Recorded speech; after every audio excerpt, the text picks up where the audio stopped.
Yo, what's going on, y'all? This is Marcus Rosa, aka Mazuma TV, back at y'all with some more boxing talk, man. I hope everybody's having a blessed, beautiful, positive, productive night. I hope you had a great day overall, man. I'm back at y'all with some more boxing talk. We're going to be speaking about the hypocrisy of Gervonta Davis claiming to be too small for Devin Haney, but being big. Well, not, let me reword this. Too small for Devin Haney, but not too big for Ben Rodriguez. Yes, y'all heard it right. I would have never thought in a million years that I would be discussing Ben Rodriguez versus Gervonta Davis, but here we are. We definitely going to speak about that. Then, of course, we're going to be getting into some open boxing topics. But before we get into all of that, if y'all could please hit the like button on the way in, that'd be very much appreciated. We on the road to 4K. We well into the 3,500 mark, looking to crack that 3,600 mark in due time. Shout out to the nation and the mob for making this possible. What's going on? What's going on, y'all? Dude, are we still at the 3,500 mark? Let me see. That's how you know I don't be paying this shit no mind. Hold on. No, we had the 3,600 mark. I'm sorry. I don't even be paying that shit no mind no more. But shout out to everybody that's in the comments so far, man. Shout out to everybody. Shout out to my boy Denitric Banner with the first comment of the day. The brother goes ahead and he says, Tank is old girl from The Wire. And, man, that T on Rolly about to be have a zesty festy press conference. This nigga said a zesty festy. Shout out to the boy Denitric Banner. What's going on, Z? What up? What up? Yes, sir. We definitely going to talk about it. He said, do I think he's asking me, do you think that Tank will bring fighters up to him for the rest of his career? He's done this for his last couple fights. Well, that'll be very weird for him because a lot of the people that he's calling out are in weight classes above him. So for him to go ahead and, let's say, hypothetically speaking, he does do that for the rest of his career, you know, that would just go to show that the people that he's calling out that happens to be ahead of him is just for clout. If your intentions are fighting smaller guys and bringing them up in weight to fight you, if that's like your real intention, but meanwhile you're calling out guys that are in the 140 and 147 pound division, then it just goes to show that these call outs that you're having with Shakur Stevenson and Devin Haney, that is just for attention. It's just for clicks. You know, it's just for getting some sort of interaction with those fighters or interactions overall on the internet. You know what I'm saying? Why would you call out guys, you know, at 140, 147 pounds when your intention is to bring up guys that just moved up to 118 pounds? Like he just fought Antonio Vargas at 118 pounds. Gervonta Davis fights at 135 pounds. Do I have to go through how many weight class differences, the weight class difference between the two weights? 122, 126, 130, 135. 4 weight class move up. 4 weight class move up. That's who Gervonta Davis really wants to fight behind the scenes. You know what I mean? Because publicly he's calling out guys like Shakur, calling out guys like Devin Haney, you know, and whoever else he was on, you know, talking about. But behind the scenes, what he's not releasing publicly is the guys that, you know, he wants to talk to Al about fighting and shit like that. Ben Rodriguez. Like, what type of shit is that, bro? Like, that is the weirdest shit in the world. But we definitely going to talk about it. You know what I mean? We not surprised at all. J Cash, we not surprised at all.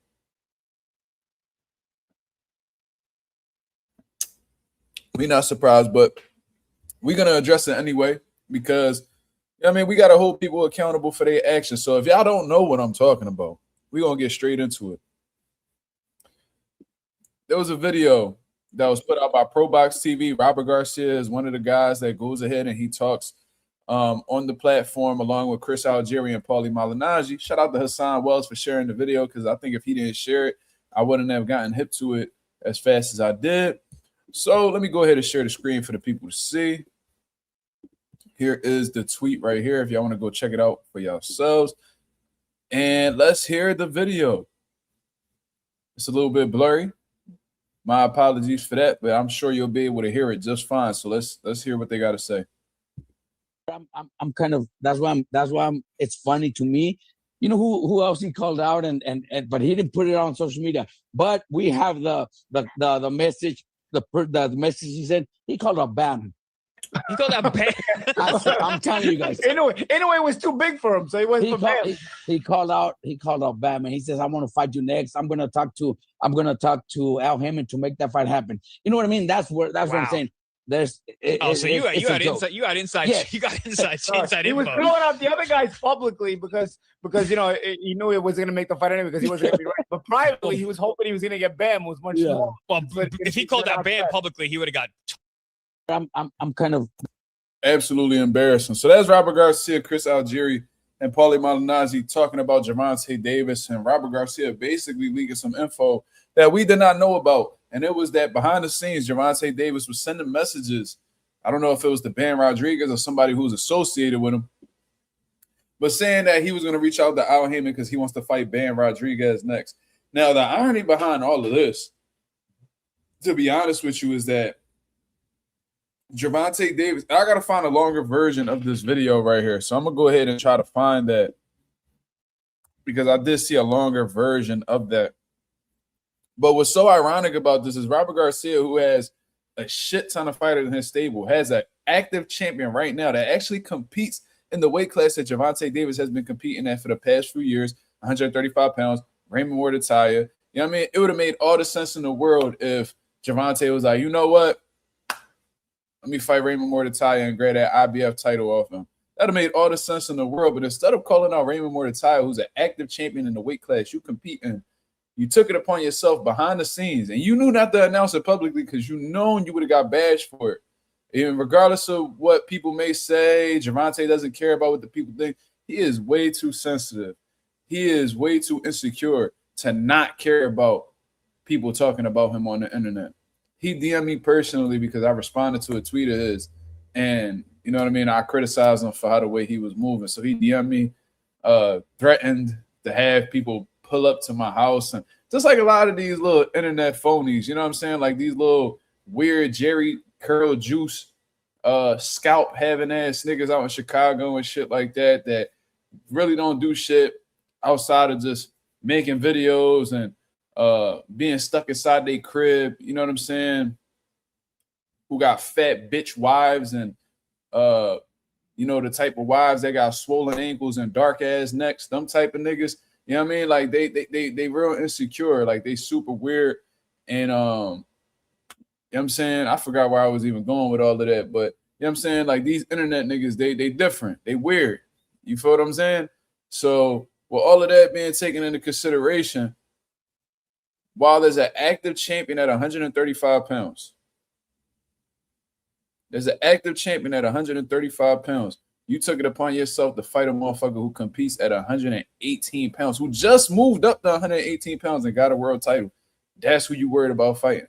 This dude, Gervonta Davis, ain't got no shame. Meanwhile, he feels like, you know, fighting somebody like Devin Haney is a huge disadvantage for him. You know, fighting Devin Haney doesn't make any type of sense. You know, Devin Haney is going to blow up to this weight. And meanwhile, you were attempting to fight Jake Paul at a fucking catch weight of 195 pounds. Not saying you were going to be that heavy, but you were going to allow Jake Paul to be that heavy to compete against him. Meanwhile, Devin Haney's too small. Too big. But you're not too big for Ben Rodriguez. When does the hypocrisy start? Like, when does it stop? And when are fans of Gervonta Davis going to hold this man accountable for his actions? I've seen a few of them, you know, come together to hold Gervonta accountable for the whole Jake Paul situation and all of that. And there were some people that disassociated themselves from Gervonta Davis after that. You know what I mean? That was like the nail in the coffin. And salute to the people who had enough respect for themselves to you know, say that Gervonta Davis is in the wrong and you was no longer going to support his career as long as he kept giving us bullshit fights. Yeah, Jared Curl Juice and shit like that. Yeah, these niggas is weird. You know what I mean? So I got little weirdos DMing me at 5 a.m. talking all this gangster shit out of nowhere, to be honest with you. I don't know. You know what I mean? Some little homosexual activity, niggas thinking about you in the middle of the night, so they go ahead and DM you. You know what I'm saying? Because, you know, that's pretty much like booty call hours. So, I don't know. I guess at that time of the night, he liked to think about men. You know what I mean? I guess his fat bitch wife was hibernating, so, he couldn't get any attention from her. So, he went and pulled his phone out, and he went ahead and just started texting men. Typical homosexual behavior. You know what I mean? Talking about fighting me and you know, me coming to Chicago. But then when I'm like, all right, like I'll do it, but let's put some type of money up. Let's actually fight for a bag. All of a sudden, you know, you talking about people being broke and shit like that. Obviously, I'm not. If I'm willing to put up a significant amount of money against you and the winner takes all, why the fuck would I fly out to Chicago for free? Why the fuck would I get a hotel for free? Why the fuck would I spend money just attempting to fucking exist in Chicago just to box a nigga for free 99? Why the fuck would I do that when I could just stay in Philadelphia, which, you know, niggas be hating on Philly. I don't know why. You was living here with your fat, dark neck, having pre-diabetic ass wife in Philadelphia for a year or so. You was loving Philly when you was down here, but as soon as you went back to Chicago with that fat hog you live with, then all of a sudden, you know what I mean, now it's fuck Philly. Okay, sounds good. You was wearing Pivot Boxing Academy shirts. You was wearing Mazuma merch. You know what I mean? While you was boxing these little bums in Chicago and shit like that. You know what I mean? You was a whole groupie. You was riding dick. Nigga, you used to hit me up, asking me for pointers after you got beat up in sparring sessions in Chicago. You also, you know what I mean, used to ask me for little points to make in your videos to make it sound like you're an intellectual. In reality, you don't know anything about boxing. You know what I'm saying? So you go ahead and the only thing that you're good at doing is spreading hate. You know what I mean? And that's why your viewership ain't what it really is anymore. I remember when you was doing 15, 20K a video. Now you barely cracking 10, 11K a video. Then on top of that, you talking about numbers and all this shit. You had 100 people on your live and you got 100,000 subs. You got close to 100,000 subs. How that work? How you only got 100 people on your live and you got 100K? I done had 100 people on my live multiple times with as small of a channel as I had. Why am I able to do comparable numbers to you when you about to crack 100K on YouTube? Like a lot of your subs is dead in the water, just like a lot of your fucking content, just like your bitch health dead in the motherfucking water. You feel what I'm saying? But anyways, yeah, this goofy talking about niggas need to come over to Chicago to box him and shit like that. I got no problem boxing this nigga in Chicago. I swear to God, on my son's life, I have no problem going to Chicago to box this nigga. I would do that gladly. I got family in Chicago. I'm heavily protected in Chicago. The last thing I'm worried about is a nigga that wear a beanie and let his curls drip out of the motherfucking beanie. I'm not worried about no nigga that's having like a fucking identity crisis right now. That's just not something that I worry about personally. You know what I'm saying? But when money get involved, you start talking about niggas is broke. How the fuck is niggas broke because I want to make money with the time that I have? I'm choosing this time with you to try to get back. Not only that, nigga, if you beat me up like you claim you would, if you really think you could beat me up, because that's what you've been saying. I'm a little man, and little do you know, we the same fucking size, but you gonna see it if we ever run into each other in person. I'm a little man, and you go grab me by the collar of my shirt, nigga. Bro, I swear to God, on my son's life, if you was to ever reach in my way, I will break everything in your fucking face, bro. Anybody that know me know how the way I give it up. You feel what I'm saying? Anybody that know me know how I give it up. Ain't no nigga ever try no shit like that, nigga.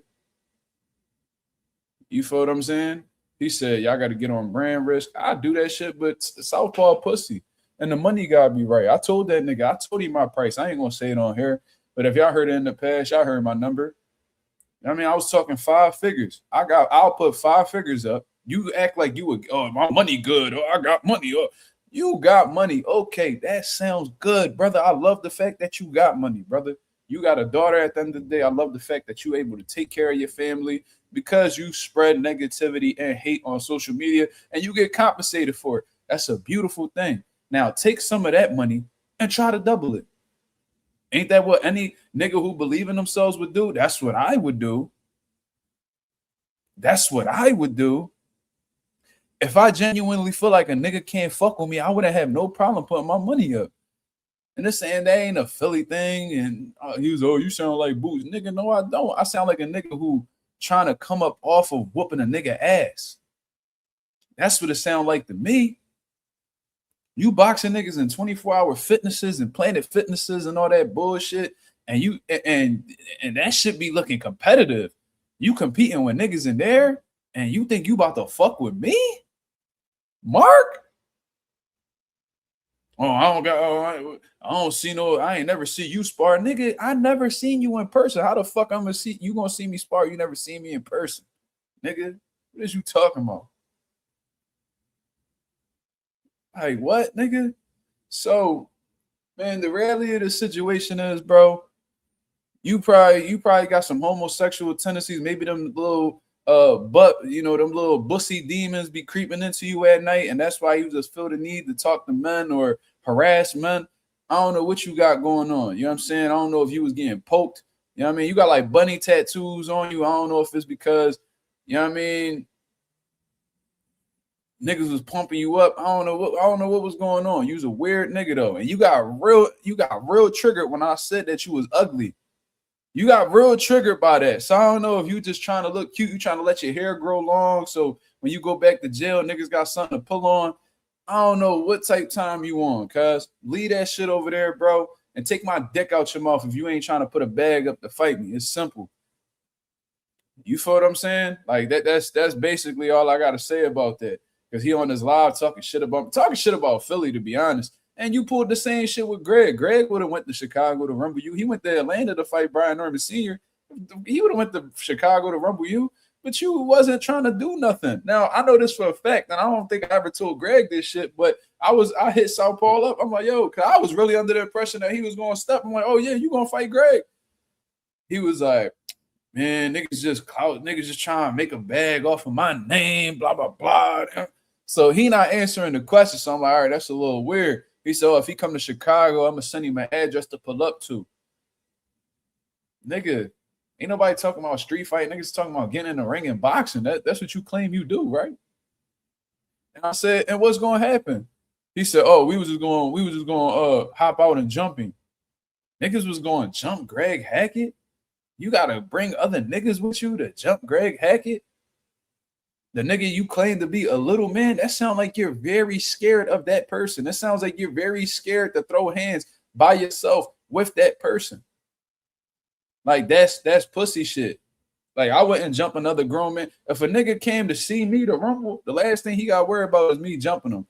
You took the chance. You came over here. Now we got to figure this shit out. It's either I'm going to get you or you going to get me. But, you know, as men, we got to handle that shit. Whether we talk it out, whether we rumble, whatever. You feel what I'm saying? But niggas is talking about come to Chicago. If you want to fight, come to Chicago. And then niggas come to Chicago, then you jump them. That's pussy shit. You know what I'm saying? And I heard there was money on the table for Greg to rumble Southpaw. Southpaw didn't take it because the nigga ain't got no heart. The nigga ain't got no heart, cuz. And, bro, like, you talking about niggas is broke. Nigga, I haven't been broke in a long time. I'm blessed to say that. I've never been the nigga to live check to check. I do really well with what I do in my life. So it ain't nothing to put money up, especially if I believe in myself, because keep it real, I will beat the shit out of Southpaw. Like, really whoop his ass. Like, that should be easy money. You feel me? I believe in myself, but that nigga don't. He just wants you to come to Chicago to box him, and we can make some money. Okay, let's make some money then. You talking about you want to record, edit a video to make it look like you got off, which that probably be a short ass clip, to be honest with you. You know what I'm saying? If you even land anything, because with them slow, wide ass punches you got, brother, I highly doubt you landing anything over here. I'm gonna keep it real. With my health issues, you ain't fucking with me. So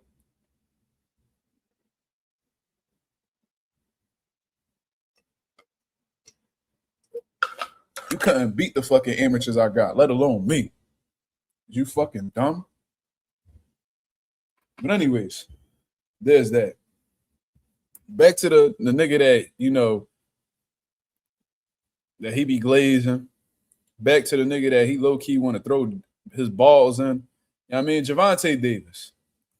You know what I'm saying? That's what it comes down to at the end of the day. A lot of these niggas is attracted to Tank.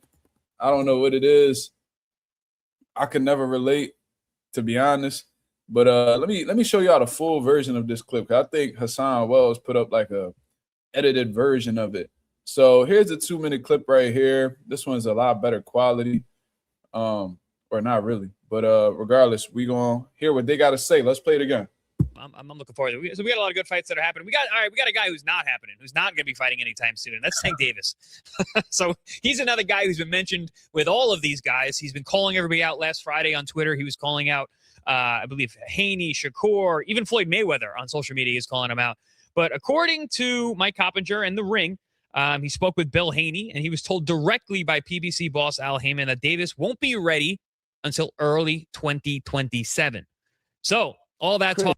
Let me pause there real quick. So they saying that Al Heyman said this to Bill Haney, and Bill Haney put it out there, and Bill Haney said he would never lie on Al Heyman. He got a lot of respect for him. That is what he said verbatim. So if that's the case, that Gervonta Davis, and we're going to see later on this year, we'll know whether he's coming back in 2026 or not. But if he does not come back for the remainder of 2026, and not only is Bill Haney saying this, but I also heard the Schofield say that they gave up the title because he's not going to be available for the remainder of the year. So if this nigga who's not fighting for the remainder of the year is talking about, well, let's make a fight happen, I'm going to have my people reach out to you, blah, blah, blah. If this whole time you talking about fighting niggas knowing that you're not going to fight for the remainder of the year, bro, this is like the textbook definition of clout chasing. Because why would you even why would you even go out of your way to call out a nigga to rumble when you're not going to be available for the next 5 fucking months? 5-6 months. They said he'll be back at the beginning of 2026, so that could be between January and March. So what the fuck are we even talking about? Niggas just talking because it's just something to do. How do we take people like this serious? Yeah, Ralph, that's the definition of a pump faker. And this is what makes it really hard for me on my side to really respect Gervonta Davis and how the way he carries shit in boxing. He's a fucking coward, bro. He's a coward. Like, I don't even know how people can support him. This motherfucker hasn't fought since March of 2025, from what I remember, coming off of a draw, controversial draw that a lot of people feel like he lost. And since then, he has not done anything to attempt to vindicate himself. The only thing that he's done successfully since then was avoid an immediate rematch with Lamont Roach and fucking have a Jake Paul fight fall through because, you know, he can't keep his hands to himself when it comes to women. So, you know what I'm saying? That's the only thing he's been able to successfully do since then. You know what I mean? He's tweeting from a burner account where his profile picture is a woman, which is also fucking weird. I mean, that's like some sassy shit to do, to be honest with you. Oh, man, he trolling, bro. That's gay, bro. Like, just keep it real, bro. Like your profile picture represents you. And you literally got pictures of women. Like, you troll women. Like, that shit that gay niggas do when, you know what I mean? They trying to beef with a bitch because they think they a bitch. You feel what I'm saying? Like, I see women do that to other women. Like, I don't see grown-ass men who got daughters and shit like that trolling women. Like, that's just some real feminine shit to do.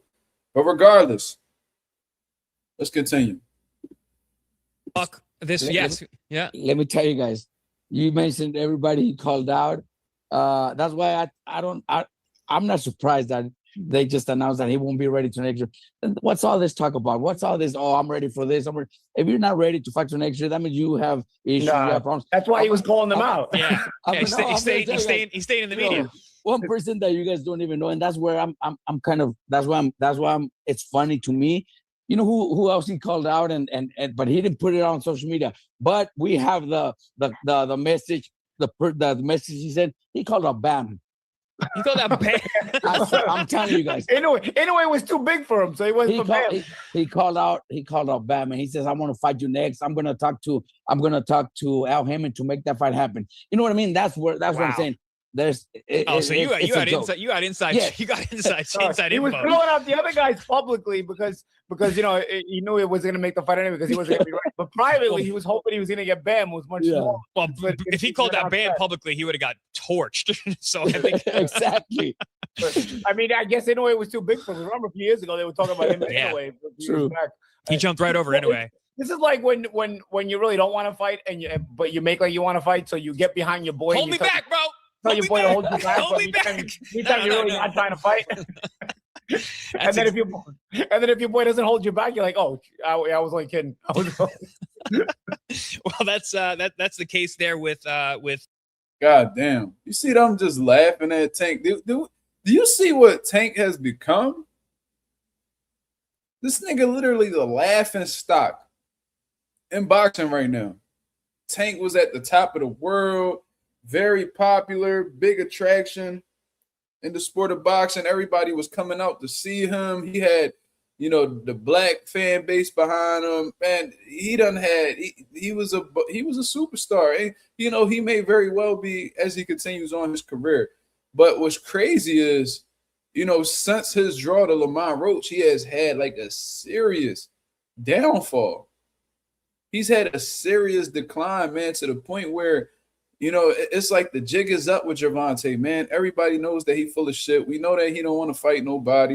You know what I'm saying? We know that he more worried about the money more than anything. This nigga sat in front of the media and told y'all, after he said he had this 6-7 fight deal worth hundreds of millions of dollars or whatever the case is, that, Teofimo was on his list, Shakur was on the list, Devin Haney was on the list and shit like that. It's just for him to fight none of those guys. Then on top of that, when they revert back to that Shakur Stevenson fight, he was like, I never said that.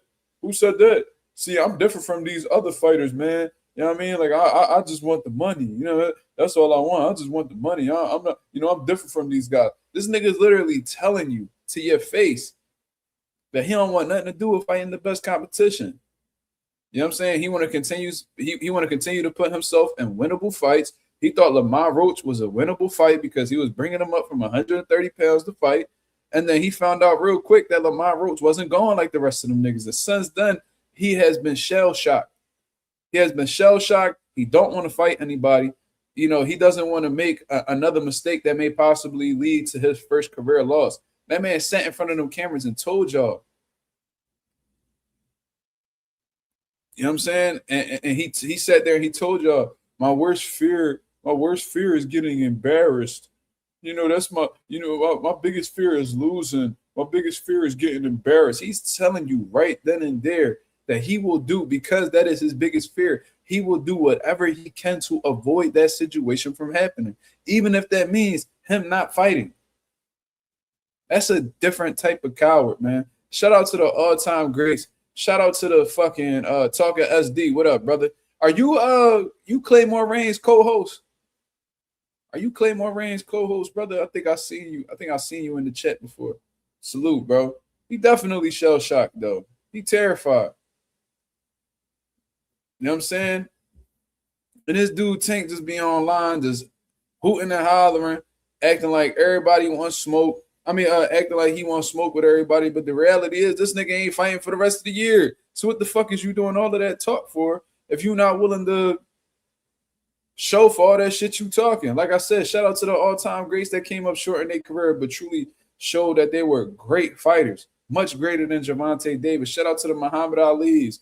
Shout out to the Larry Holmes of the world. Shout out to the Mike Tysons who took chances. Lennox Lewis. Shout out to the all of those guys. You know what I mean? Shout out to the Roberto Duran. Shout out to the Hitman Hearn. Shout out to the Sugar Ray Leonards, the Floyd Mayweathers, the Andre Wards, the Terrence Crawfords. Even if they retired undefeated, they still took risk and did what they needed to do in order to get them motherfucking victories. You feel what I'm saying?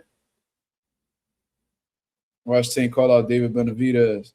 He ain't gonna do that. David Benavidez ain't small enough. Now, if David fought at 115 pounds, nigga, you might as well just go ahead and call out Oscar Collazo. Call him out. You know what I mean? You might as well call him out. And then you say you was touching up Xander Zayas and sparring and shit like that. Call him out. You know what I'm saying? Because you was willing to fight 195-pound nigga. So we don't want to hear you talk about that Devin Haney's too big. When you're clearly too big for Ben Rodriguez, you ain't got no problem calling them out. So you mean to tell me that it's okay for you to fight smaller guys, but when you're the smaller guy, it's just too, it's unrealistic to fight somebody who's significantly bigger than you. Nigga, y'all was at the same weight at one point in time, and you ain't want no problem since then. So it's not a weight issue. It's not a weight issue. Devin Haney tried to make you his mandatory in the WBA. You said, oh, we ain't nobody's mandatory. You got to wait in line. That's what Leonard Ellaby said. That's a video online right now that you can find. Put Leonard Ellaby Tank Davis or Gervonta Davis than put Devin Haney. If you scroll through the videos, you're gonna see a video that says Leonard Ellaby, Tank is not Devin's mandatory. Wait in line. That fight, and then Leonard Ellaby with that big ass nose. But that fight's not ready yet.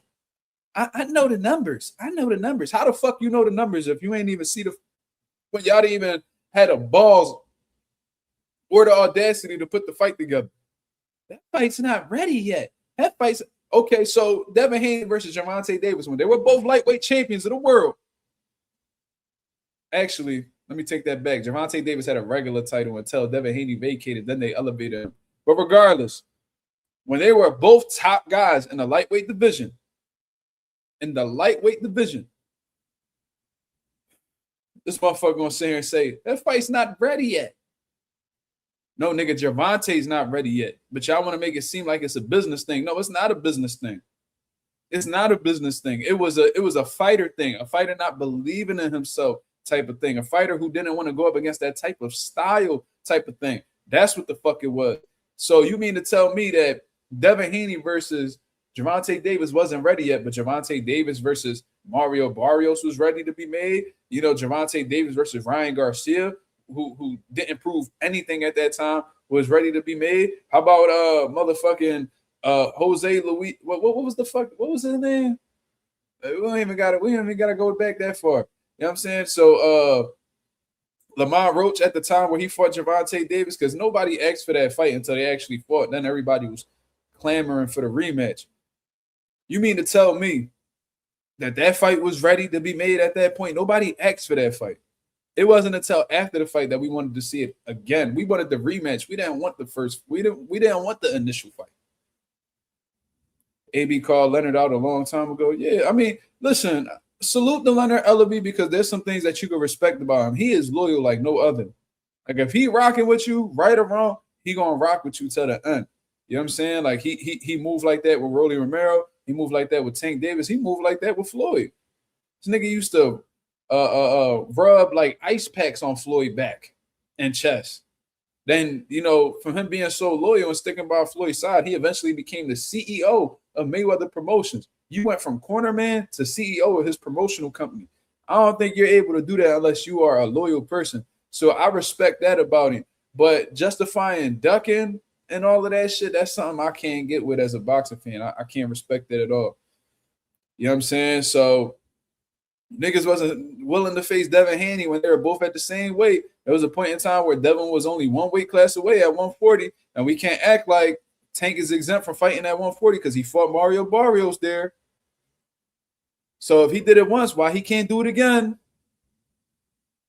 Then when he goes to 47, now he's talking about, yeah, I'll fight you. But behind the scenes, you're asking for fucking same shit Shakur asking for, motherfucking catch weights, and Tank real good for the rehydration clauses as well, because he don't want his opponent to have any type of advantages. Oh, you're big. I'm only 5'4". Oh, you're 5'8". Oh, you're 5'9". Okay, I don't want you to get too heavy because that could fuck up my chances of winning. So let's put you on a rehydration clause so you could be weak. So when I hit you, you won't be able to take my punch. This is what motherfuckers do to get every type of advantage. And Devin Haney said, nigga, I'm not doing no fucking rehydration clause. And Devin Haney has every right to say that. You know what I mean? Especially with the motherfucking position that he's in. You feel what I'm saying, bro? I'm the welterweight champion of the world. You lucky I'm coming down to 144 as it is. I'm not about to fucking agree to no rehydration clause where I probably can only come in 150 pounds or whatever the case is. No, why the fuck would I do that? Why would I hinder my performance to make you look good? Why would I put myself in a detrimental situation for you to be successful just for the money? Them niggas already made niggas. They all millionaires. Like, niggas ain't really starving to get a fucking Gervonta Davis payday. Them niggas already catching M's. And, with lesser popular, with guys who are less popular. You know what I'm saying? 137 in rehydration, nasty work. I hope 137 wasn't the weight that they was proposing, because that's fucking ridiculous. This dude is currently a 147-pound champion, and you telling him to come down to 137 to fight you? That just go to that. To me, that just sound like you don't want to fight, because that's unrealistic. But you know what I'm saying? I don't know if Tank was willing to do that 144 catch weight or whatever. You was willing to do a 195 catch weight. So why you can't do a 144 or 147 contest? These niggas be full of shit, bro. I'm trying to tell you, man. Like, shout out to the fighters who treat everybody the same. You know what I mean? That hold every fighter to the same standard. Like, shout out to the ones who don't nitpick the bullshit. You feel me? Shout out to the ones that be like, yo, I'll fight you at your weight. Yo, we don't need no rehydration clause. You can't beat me regardless. You know what I'm saying? Not niggas that be like, oh, I'll fight you at 147, but I'll fight you at 144. That type shit right there, that's pussyfooting around. We don't respect that. That's not real man shit to me. That sounds like a nigga who trying to come across as confident, but subconsciously is very insecure. And once again, is looking for some sort of advantage, because when somebody has a size advantage over them, you know what I mean? That makes them a bit uncomfortable. Bro, eventually you're going to have to fight somebody that's significantly bigger than you. All the greats had to do it. Shit. Andre Ward had to fight big-ass Sergey Kovalev. He had to take his time acclimating to the light heavyweight division against one of the most dangerous guys in the division. You know, Terrence Crawford had to move up to fight Canelo Alvarez. You know what I'm saying? Fucking Roy Jones Jr. went up to heavyweight to fight John Ruiz. Like, niggas do. Bernard Hopkins moved up 2 weight classes to fight Antonio Tarver. You know what I'm saying? Like, niggas do that. Floyd had to fight big-ass Diego Corrales when they was at 130 pounds. Then went up to 154 and fought big-ass Oscar De La Hoya. Then fought big-ass he was, well, Miguel Cotto wasn't big, but, you know, he was definitely more acclimated to 54 than Floyd was. You know what I'm saying? Like, come on, bro. All great fighters had to do this. And whenever it's time to do shit that great fighters had to do in order to become great, they're not willing to do it. Niggas' hands be shaking when they, you know what I'm saying, when it's time to sign their name on the dotted line. Niggas lose their pen when it's time to sign on the dotted line. Niggas lose the paperwork when it's time to sign on the dotted line, man. Shit, Boost too. Yeah, Xander was a big bull. Yeah. You know what I'm saying? Niggas would have been bitching about fighting Xander in New York. There's too many Puerto Ricans over there. Like, niggas would have had all the, like Virgil. Like Virgil. This motherfucker ain't no world champion. Yo, the only thing he had going his way was that he was ranked #1 in the Ring magazine. Not a Ring magazine champion, but was just positioned #1 in the Ring magazine. That's what Virgil, oh yeah, but I'm ranked #1 in the Ring magazine. Bro, you got no world titles. You don't even have a Ring magazine belt. Yeah, you beat a couple good guys, but your bitch ass had multiple opportunities to fight for a world title, and you looked the other fucking way. You didn't want to fight Bakr Murtazaliev because you was bitching about the rehydration clause.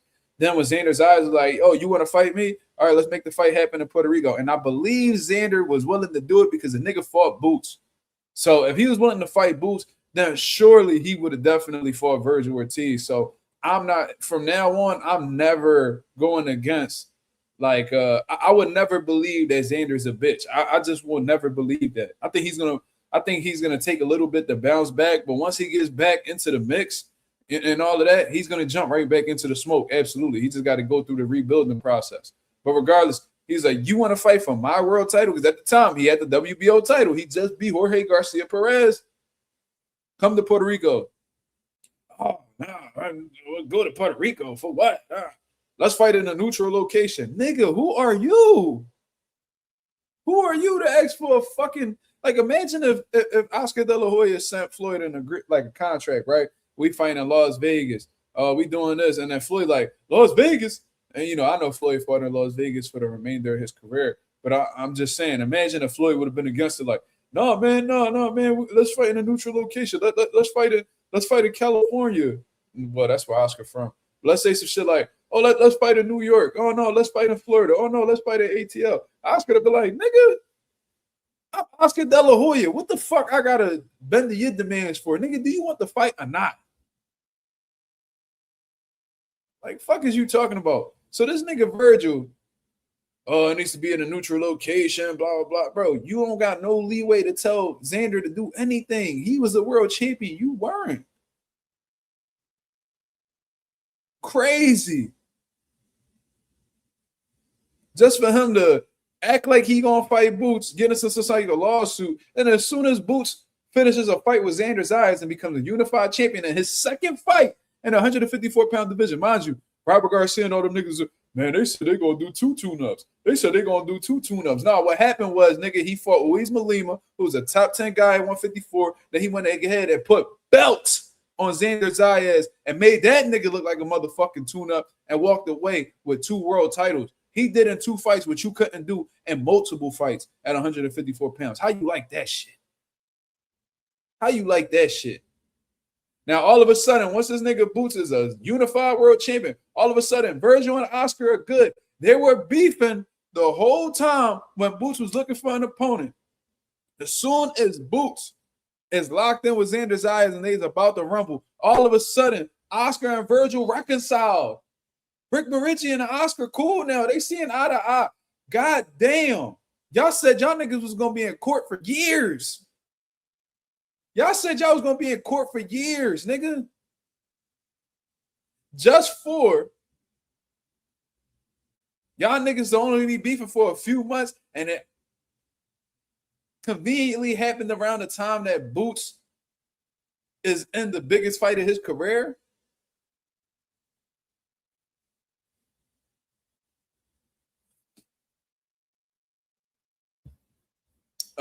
Hold on, real quick. Trick said, but a lot of champions fight in neutral locations or even outside of their hometown. Xander was born in PR, but the Boots fight happened in New York. Well, the reason why they made that fight happen in New York is, for one, New York has the highest population of Puerto Ricans outside of Puerto Rico. I think New York and Florida. Second of all, Xander came into the negotiations being pretty fair. But one thing that you're not acknowledging, Tricks, is that when Xander sat down with Bob Arum and he signed that deal at 16 years old, Bob Arum promised Xander Zayas that after he wins his first world title, his homecoming fight will be in Puerto Rico. So that was just an agreement that they was following through with. They was already locked in Puerto Rico. They had a venue. They had a date. Virgil, do you want to fight at this venue or at this date or what? The nigga didn't want to. Nigga lost out on a world title opportunity because he was scared to take a chance. And when you're hands off with the business, like Virgil Ortiz says, there's a likelihood that them businessmen gonna make a fucking move that's gonna be tarnishing to your reputation. Sebastian Fundora, hands off with the business. This nigga is 6'6", 6'7", and is struggling. And I mean, and is trying to make 22, 23-year-old niggas like Xander Zayas have a rehydration clause on their deal. You want to fight Sebastian Fundora? We need a rehydration clause. You worried about my weight when this nigga a foot taller than me? Crazy. You got all the advantages in the world, and you want me to be drained? You got all the advantages in the world, and you want me to underperform? The fuck out of here. Whenever I hear this rehydration clause bullshit, you just looking for a way to make a nigga not be the best version of themselves. Yeah, man. And there was this one homie, I forgot his name. He was like, man, this whole lawsuit, man, this shit smoke and mirrors. And I'm like, nah, I was shooting Virgil some bail. I was like, no, these niggas got real animosity right now. Like, they not seeing eye to eye, blah, blah, blah. He like, nah, man, I'm telling you, Mark, Zoom, I'm telling you, like, these niggas, man, that lawsuit only came up so they could avoid booze, blah, blah, blah. This nigga ducking booze, blah, blah. I said, nah, I don't think so, man. He's like, all right, I'm telling you, blah, blah. That shit aged very well. That shit aged very well. I ain't gonna lie. We still don't know. We don't definitively know. But goddamn, I almost want to apologize to the nigga. Like, you know what, nigga, you was right. We was debating. I think you was right, bro. I think you low key. I feel like I'm wrong. I don't have the proof, but I genuinely feel like I'm wrong now.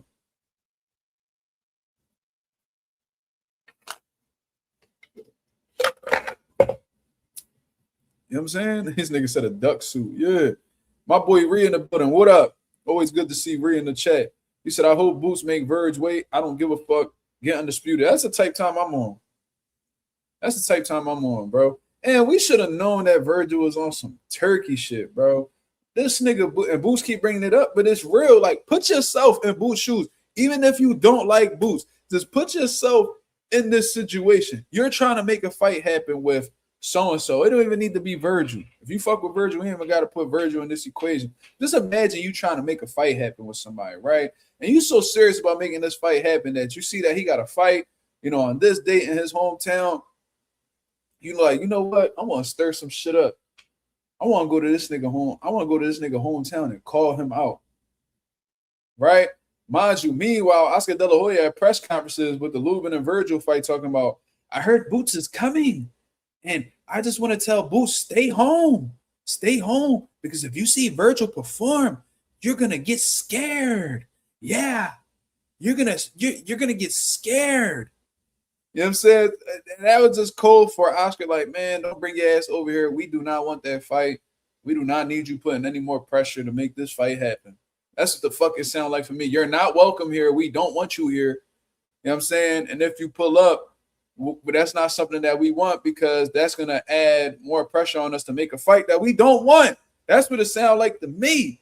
So anyways, Boots pulls up with Eddie Hearn. This nigga Eddie Hearn, this nigga leave whatever the fuck he doing, eating fucking crumpets and tea out in the UK to fly out to Texas with this nigga Boots. Boots with his brothers as well. And them niggas don't want, mind you, Jaron Ennis is one of the biggest names in boxing. And they don't even want to let him in the venue. They know that, you know what I'm saying? Them niggas had to call them niggas in the zone to let him in the motherfucking building. Then they didn't even want him. They didn't even want to get a nigga a seat. Then Virgil goes in, he packs Lubin. I forgot, what was that, round one, round two? I forgot what round that was. But he packed Lubin, had the nigga sleep on his feet and shit. Nasty knockout. Boots attempts to get in the ring. They don't want to let him in the ring. Do that sound like niggas who really want they fighter to fight? Motherfucker, that don't sound like that to me. Round two, salute, y'all. Thank you for keeping me on point. All that shit Virgil Ortiz's dad was saying, Ralph, oh, Boots has to earn it. They was talking like they was A-side niggas. Look how them tables turning. 2 fights for Boots. God damn, salute the Boots, bro. Boots turned nothing into something. Salute the Boots. Shout out to Eddie Hearn. Remember when niggas was talking about, and I don't even fuck with Eddie Hearn all like that.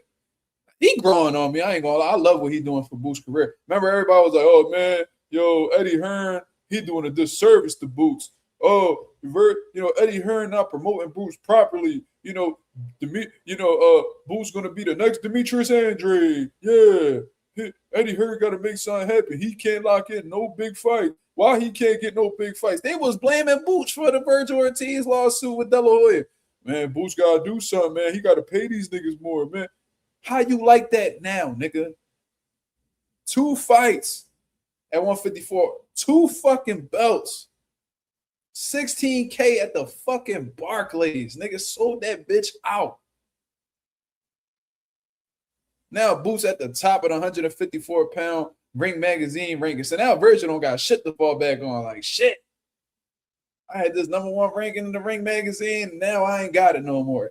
How the fuck that feel, dickhead? I hope Boots make Virgil wait. Because the reality is there's other big fights that could be made. This nigga Virgil got to vindicate himself. He got to get himself back in the mix. You got to get himself back in the mix, man. You know what I mean? Boots need to go ahead and step on Josh Kelly. You know what I'm saying? I know Bosey don't like the fly. He don't fuck with the flights and shit like that. Man, Bosey gonna have to fucking pop what's them pills? The Xanax. Nigga need to pop a Xanax and go to fuck to sleep so he can wake up in the UK. I would love to see Boots go to the UK and step on Josh Kelly. Beat the shit out of him. Go do that showboat shit you do with Boots and see how fast you get lit up, nigga, with your hands down, doing all that flashy shit. Go ahead and do that shit to Boots and see how fast your face get broke up fucking with the man like that. Go ahead and grab that IBF title. You ain't got to worry about no rehydration clause because you already unified. Then you can go ahead and chop that motherfucking tree. But it looked like Boots want to go straight into the Fundora fight. But Fundora said he ain't rumbling Boots till 2027. And that's a big if.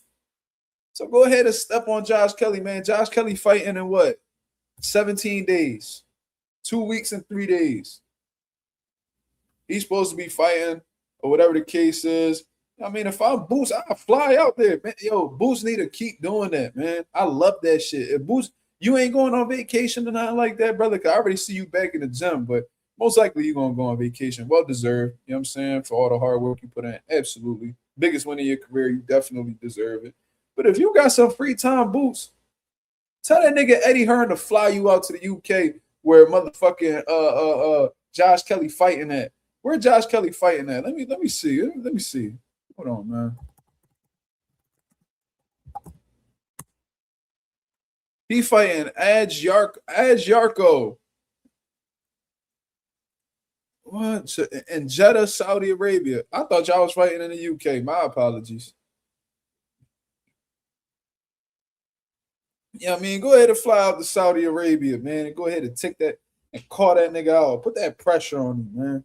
That's what the fuck I do. I'll be in Saudi Arabia like, yo, what's good? I done got these 2 belts. I want your belt. We both with Eddie Hearn. You agreed the terms to fight me previously. You got a world title. You know what I mean? Congratulations to you. Now let's get something going. Woo-wee. Woo-wee. Josh Kelly going to have to answer that call. He going to have to, or he going to look like a straight hoe.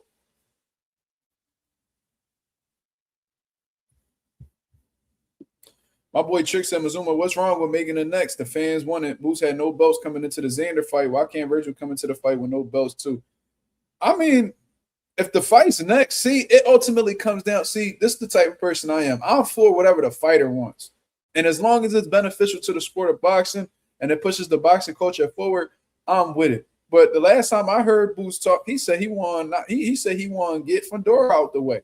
I don't know. But, you know what I mean? If the Virgil fight is next, I wouldn't mind it. I'm for it. These are all big fights. Josh Kelly, Fedor, Virgil, those are 3 big fights. And I wouldn't care about the fights happening in any order.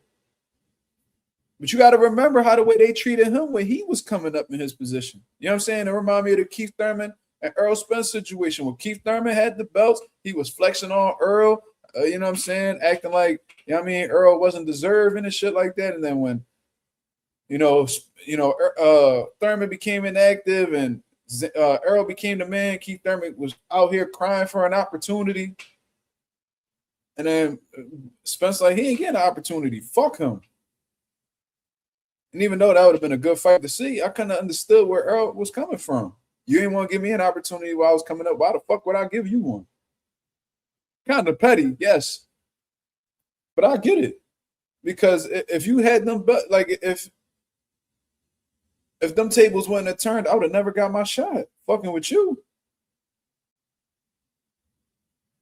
Boots versus Zoo. Don't know about Zah. Come on, Zah. Don't nobody want to see that shit. Thurman used to treat Spence like shit. I ain't gonna lie. He never put respect on Spence's name. And you peep, Thurman still be talking shit. I remember he was like, oh, I don't even know. Like this nigga said, mind you, and this one Boots was already a champion and shit like that. Or at least when he was about to get his IBF title. He was like, oh, if I beat Boots today, it does nothing for me tomorrow. I didn't know who Boots was. Like, you're talking all this bullshit. Knowing damn well you know who the fuck Boots was. Because they offered you a fight with him before and you turned it down. Keep it a fucking stack. You know what I'm saying? So you don't know the nigga, but you knew him in the moment that you turned the fight down with him. Like, cut it the fuck out, bro. Thurman really moved like a straight hoe. When he in a power position, he be tripping.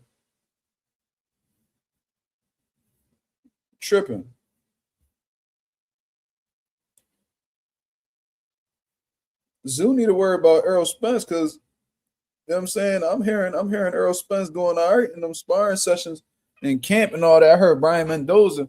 But if you peep what Brian Mendoza said, he said, oh, where Earl, Earl's taking punches very well. So I'm like, the fuck that mean? Is he taking punishment in these sparring sessions? Is his defense not up to par? Because that's concerning. I ain't gonna lie. I'm nervous for Spence. I ain't gonna lie. They said Spence getting packed. And I don't trust Earl mentality neither. He talking about, yeah, I might retire after this. I don't know. Like, nah, bro, you can't be talking like that, bro. They asked this nigga why he fighting because I'm just bored. Like, nigga, what? Why would I back you to win this fight? I almost want to put some bread on Zoo just because he talking like this. Hell no.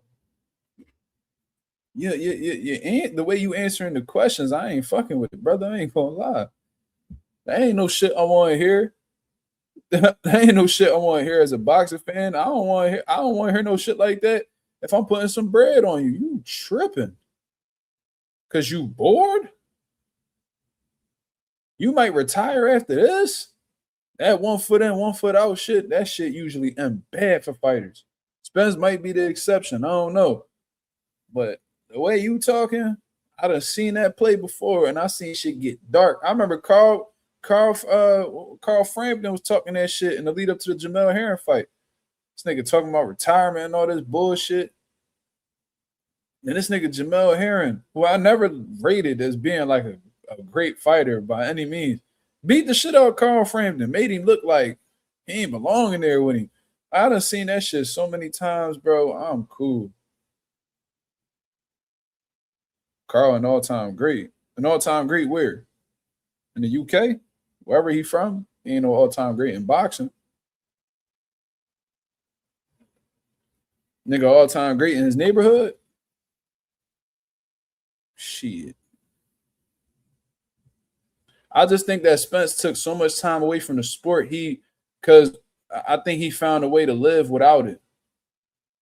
You know what I'm saying? Because one of the most difficult things that a fighter does post-retirement is trying to figure out what that next chapter in life is. And I think Spence figured out what that is.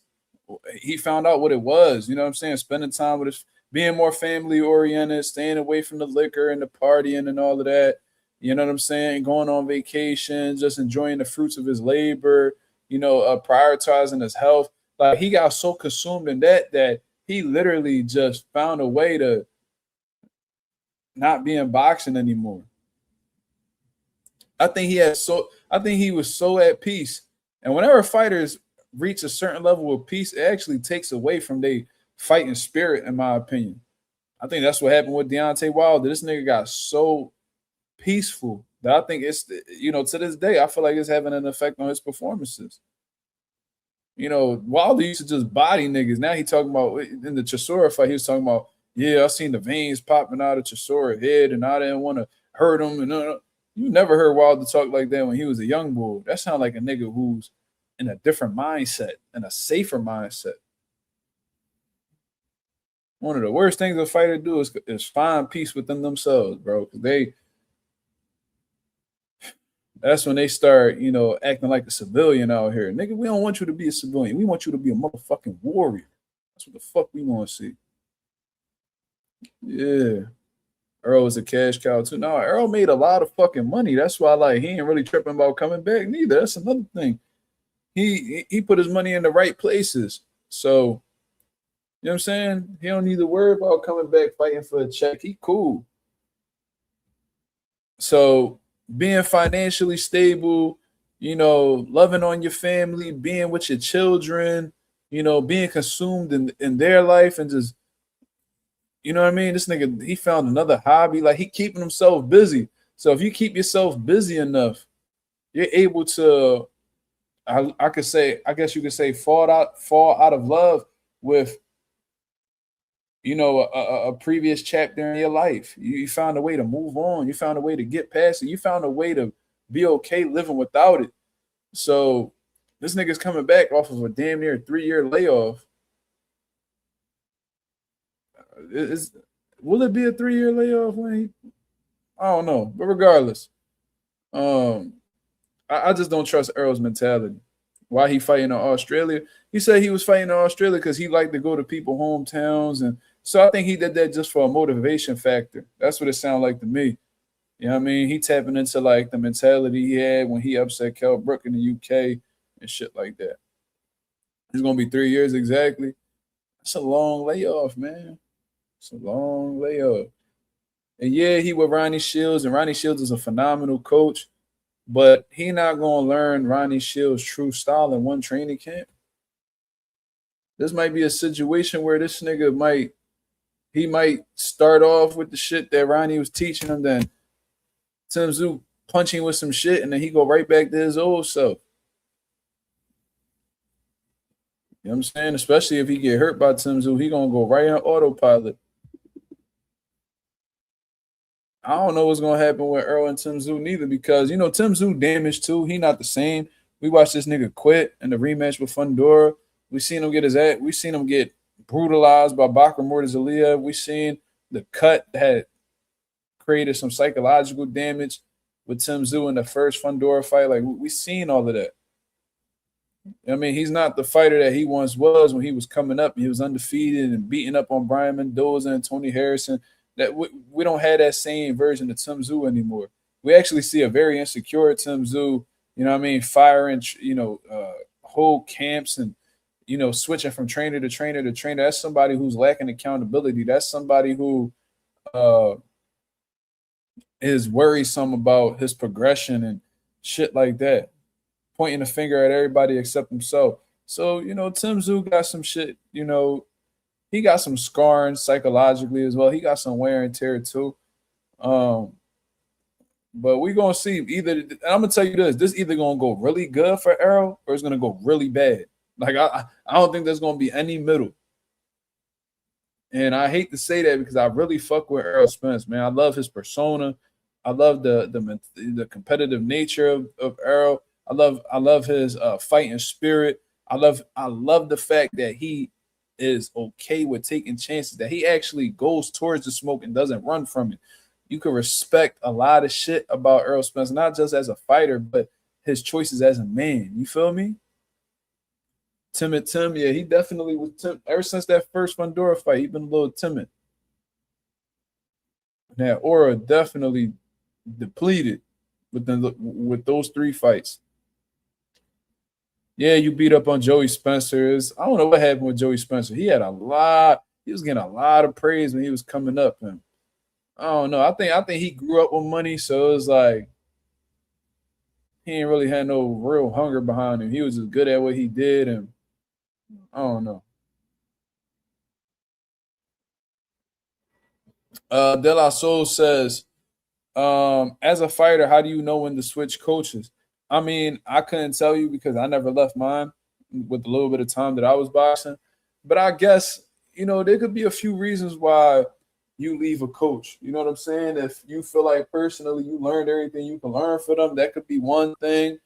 But even then, you could always, add somebody to your team and they could show you different things. Like, because certain coaches specialize in different things. So you might have a coach that's a fundamentalist, like a Derek James, right? And you notice off of your previous performances that you need to tighten up your defense a little bit. And that may not be Derek James' strong suit. So you bring somebody onto the team that is big on defense, like a Floyd Mayweather Sr. You tighten up your defense real quick. So now you got somebody who's a fundamentalist on your team. Then you also got somebody who is, a defensive specialist. So now you're working on that and you're mixing both things together. And that's going to help you improve as a fighter. I'm not really a huge advocate of leaving a coach. I am a huge proponent, however, though, of adding people to the team. And, that may be a little bit difficult to do when you're first coming up in boxing because the money ain't all like that. But when you're elite level fighters fighting for 7-8 figures like Errol Spence and Terrence Crawford, motherfuckers like that, Terrence Crawford has a whole staff of coaches and they all prioritize different things. And he was able to mesh all of their styles into one and be one of the best fighters of this generation. One coach does not know everything. I look at myself as a solid coach. I don't know it all. There's certain departments that I'm lacking in. I'm looking to improve every day. I'm getting better every day. But there's people who specialize in things that, I wouldn't mind bringing into the camp to help improve a fighter because that could also sharpen up my toolbox as a coach as well. I left my coach because he was charging too much. Well, financial issues could be a thing as well, but you should have sat down with that coach and see if there was something that y'all can negotiate. You know what I'm saying? If that coach really fuck with you, then unless, he just firm on his price, You know what I mean? Which he's entitled to do. You know, it's a business at the end of the day. But you should have sat down with him and be like, yo, look, man. Look, I understand that this is a business. I understand that you are looking for X amount of dollars for me to train with you. But, you know what I mean? This is the budget that I'm working with now. Is there anything that we could do to continue work? Like, I like what you're doing. You know what I mean? Is there any way, like, we could work with this budget?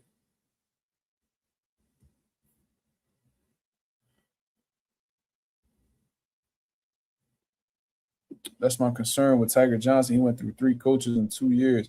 Yeah, that's a red flag to me as a, you know, a former fighter and a current coach. That's when a fighter is jumping from trainer to trainer. For one, they're not trustworthy. 2, they have accountability issues. Like there's nothing that really makes me more sure than that type of shit right there, that somebody got accountability issues.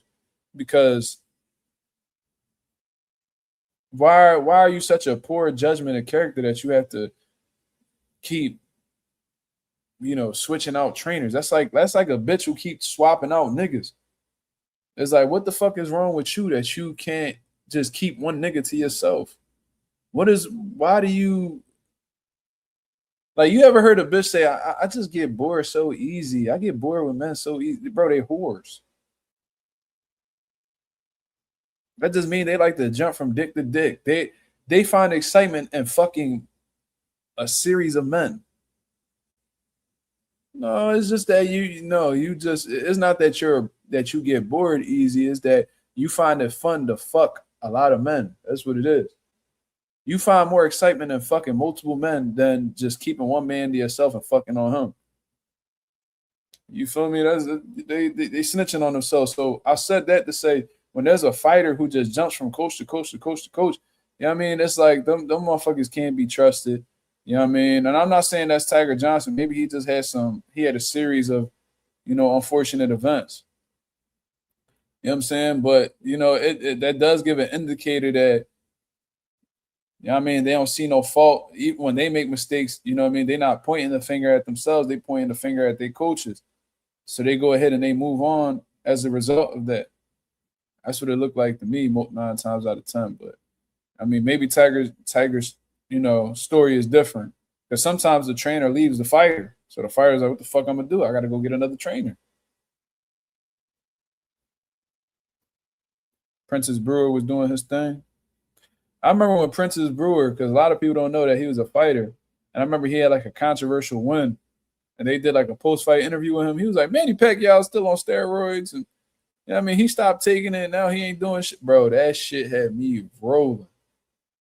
I was like, where the fuck that came from? He's like, man, Manny Pacquiao ain't taking it no more. And he looked like shit. Like, what the hell? Manny Pacquiao just caught a random stray. If y'all seen that, bro, if y'all ain't see that, go check it out. If we talking about the same person, Princess Brewer. He's like, man, Manny Pacquiao on steroids. What the fuck? That shit ain't have nothing to do with what they asked him.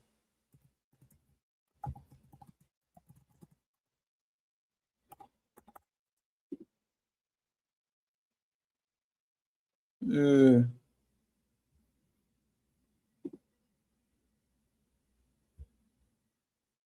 Yo, he lucky he ain't catch a defamation lawsuit for that, because Pacquiao, niggas don't even know. Oh, it's Prentice. I'm sorry. It's Prentice Brewer. I'm sorry. My apologies. No T involved. But he had a controversial win.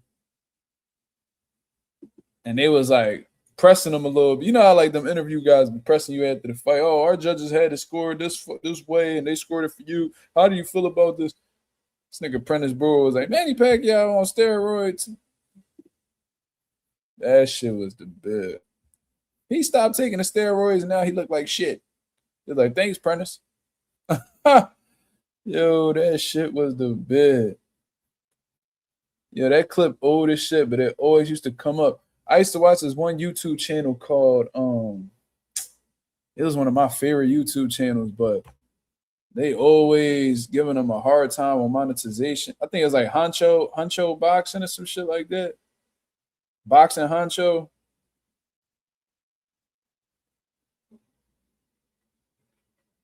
Office Honcho Boxing, man. I love that channel, bro. He still be putting out videos. But man, he was one of my favorite. He's still one of my favorite channels. Love Office Honcho Boxing, bro. And there's another one. What the fuck was his name? Boxing Legends TV. Yeah. Love that dude voice. Pause. Like to all my young fans out there. Though he was only in his mid, their charming looks and muscular physique, they used their natural builds to compete in damn near every tough man boxing contest. I fuck with Boxing Legends TV, bro. But he ain't posted a video in 6 years, bro. Crazy. Let me see. Boxing, do he still post on here? He ain't posting over a year. That's sad, bro. Yeah, that's definitely a crazy pause. My apologies for that. Goddamn. But you know, the Motive Media, that's who I'm talking about with the voice. My fault. Motive Media presentation. Yeah. I don't really be watching boxing gems like that because you know why? Because as a boxing coach, like I do that on my own time. So like, why would I watch? All right, y'all niggas need to relax. I know it was a pause. Goddamn. Fucking Motive Media presentation. Yeah, I fuck with Motive Media. He the truth. But I don't really watch boxing gems all like that because them film studies that he do, I do on a regular basis, you know, for my fighters. You know what I mean? If I'm studying one of their opponents that they're fighting, you know, like this Saturday, I've been studying my guy's opponent, seeing the little flaws that he does, how we could take advantage of that, game planning, you know, what to get my guy ready for, what, you know, what to have him be aware of and shit like that. Like I do that all the time. You know what I'm saying?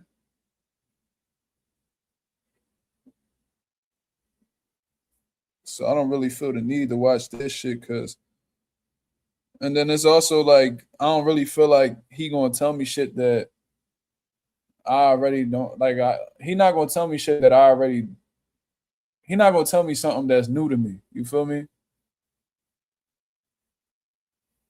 What happened to Evie? Yeah, I hate when these, bro, and it always be the best channels that just wipe off of the face of the earth. Like, where the fuck is Boxing Legends TV? Is he on Twitter? Let me see.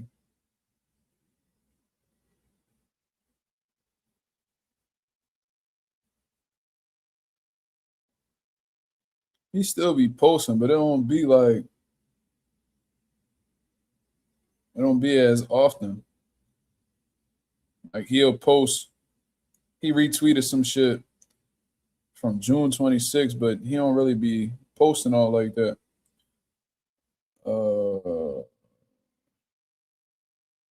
There was this prank channel. I know this ain't boxing, but there was this prank channel I used to watch. His name was Onish Pranks, and this nigga was a voice actor.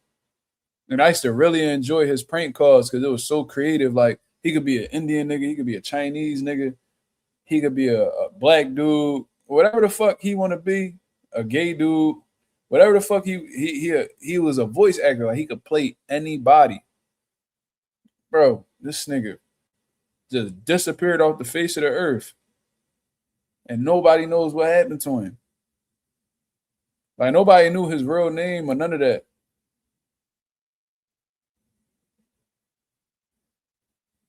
It's real 85 now. I don't know who that is. Bro, I'm trying to tell you, he used to act like a gay boy. That shit used to be the bid, bro. He used to get people so mad. I forgot what the boy name was. Shit was the bid, though. I remember he called like a paint store. He called a paint store and they was known for being like extremely homophobic. So then he called them as a gay boy talking about he needed paint for the boat that he had for the gay parade. Bro, that shit was so funny, bro. I ain't gonna lie. That shit had me cracking the fuck up. Yeah, his name was Onish Pranks. Yeah.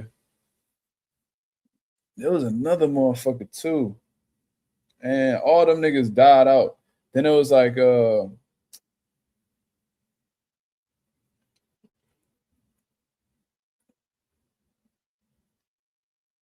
oh Jay, oh okay. Wait, what's going on? Israel 85. I probably know who you talking about. Let me see.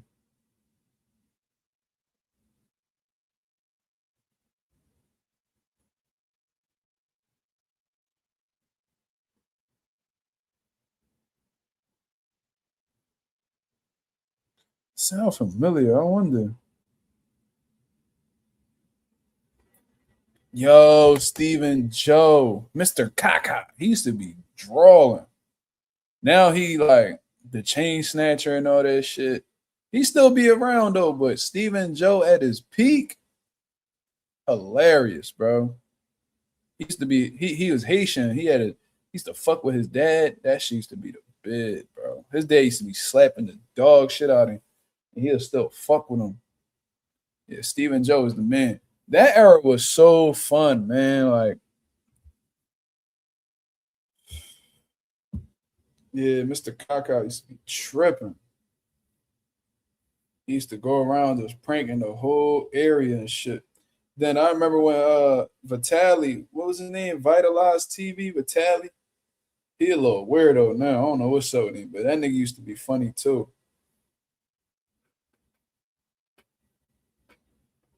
Stephen Joe is the chain snatcher. What the fuck? Yeah, Stephen Joe. That's what he go around calling himself now, the chain snatcher. But we knew him way before calling himself the chain snatcher. Them Russian dudes, that was Vitali. That was Vitali. I think that was his name. Am I saying his name wrong? I don't know. But he used to do like the Russian hitman pranks and shit. He used to give niggas a suitcase and then walk off. Yo, he used to have them people. Yo, he used to have them niggas tweaking. Trying to remember who else I used to watch. I used to watch a lot. I used to watch my boy what the fuck was his name?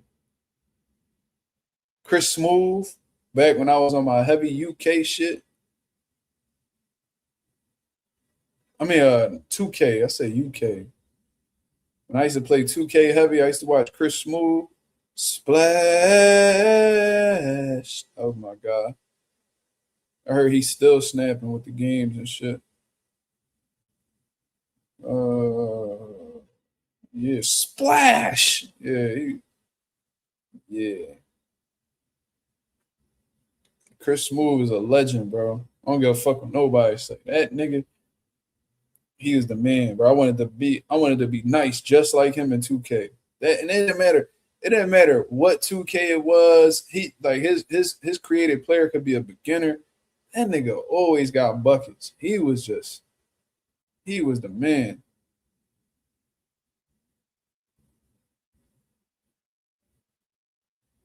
Flight Reacts. Nah, I didn't really watch Flight Reacts. I used to watch Oprah Side nigga. He was funny to me, bro. I remember he did a reaction to Deontay Wilder knockouts. Bro, that shit was the bid, bro. That shit was so funny. He used to have some funny ass reaction video.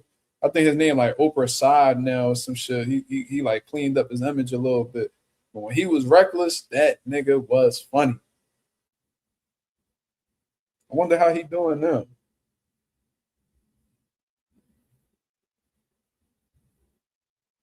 Yeah, Oprah. I remember Oprah Side did he reacted to Skip Bayless arguing like during debates and shit. Bro, he used to have me crying. He used to have me cracking the fuck up. He got hit with some Diddy shit. What you mean?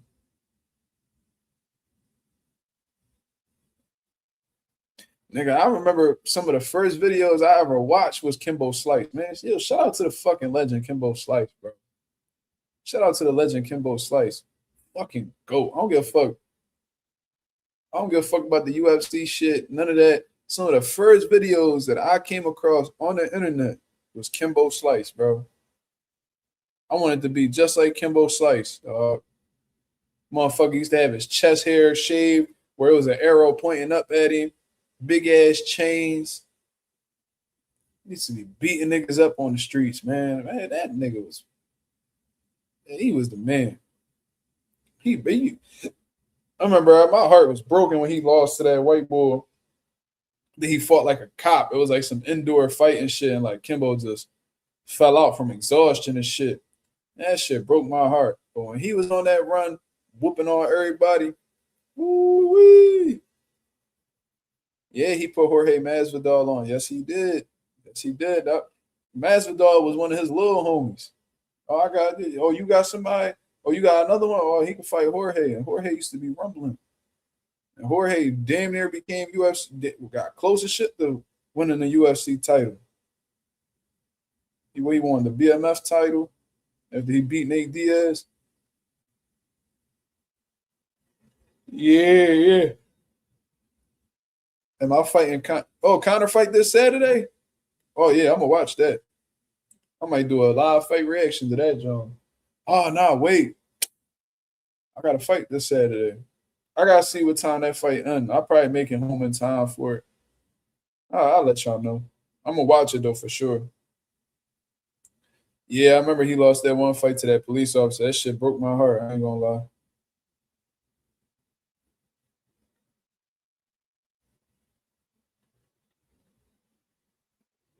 This nigga's out be tripping.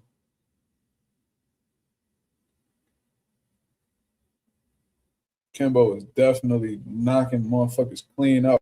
I remember he whooped this Dominican nigga. That shit was, I ain't gonna lie, that shit was the bed. That Dominican boy had some tight ass pants on. He was trying to wild out on Kimbo, and Kimbo was just staying relaxed, punching in between his punches, and just got him. Bing! Brought the bitch out of that nigga. He said, "You remember bum fights?" Yes, I do. My dad had the DVDs. It's bling bling. Yeah, he used to be wilding. Bling bling was the man. I seen that nigga in a motherfucking slot machine, smoking crack straight out the pipe. I remember they tied that nigga up to a lamp post, to like a light post, and they put the crack pipe just far enough where he couldn't reach it. That nigga was sitting up all night trying to reach the crack pipe. They used to be doing some crazy shit to bling bling, bro. I remember Rufus. That nigga was like doing jackass stunts, throwing that nigga out of shopping carts. Man, them crackheads wild. I ain't gonna lie. Bling bling. They used to make music videos for bling bling because he was a rapper too. I heard bling bling got clean. It was like a pastor or some shit.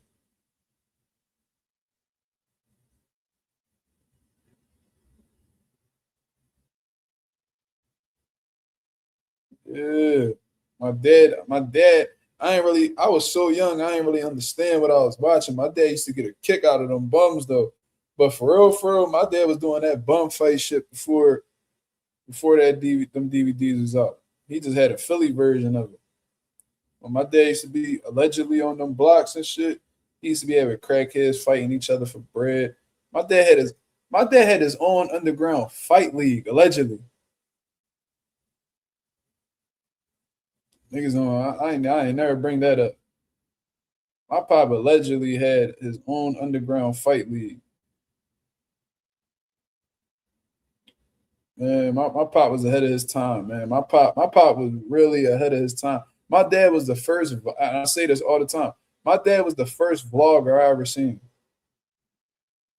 My dad, because at the time, you had the video cameras where you put your eye, through the lens right here, and you can just hold the camera recording like this. My dad used to record everything.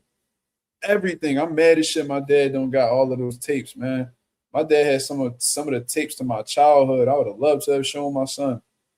But a lot of them Jones got lost as he was like moving, and, all types of shit he had going on. Man, I would kill to get them motherfucking VCR tapes back, bro. So I could show my son how I used to move, how I used to act, and all that. That would have been so dope to see, but it is what it is. We still got pictures and shit. But my pop, Nah, you know what's crazy? My dad, I don't know what happened, but I guess like YouTube, they be like deleting like old inactive channels and shit like that. My dad had a YouTube channel where I had 3 of my wrestling videos, like when I won the nationals and shit, on there. And then I tried to look up the video the other day to show my friend. And he was like, "Oh yeah, he used to wrestle. Oh, who used to wrestle?" Because he used to wrestle and shit. So let me show you the John. So I went back to show him, bro. The fucking YouTube channel just completely disappeared. I'm like, bro, what the fuck? Man, that shit was disappointing as hell. So that shit just got like deleted off of the internet some way, somehow. If she still ever did, once it's still podcast, we did the Father Rosa episode. YouTube sees the account. I guess because it was like an old inactive account that ain't been used in years. You know what I mean? Let me see. I was subscribed to the channel. Let me see if it's in my subscriptions.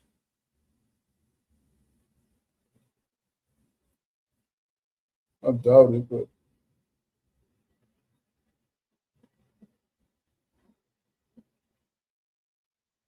yeah, that channel lost, y'all. That's sad how they did that.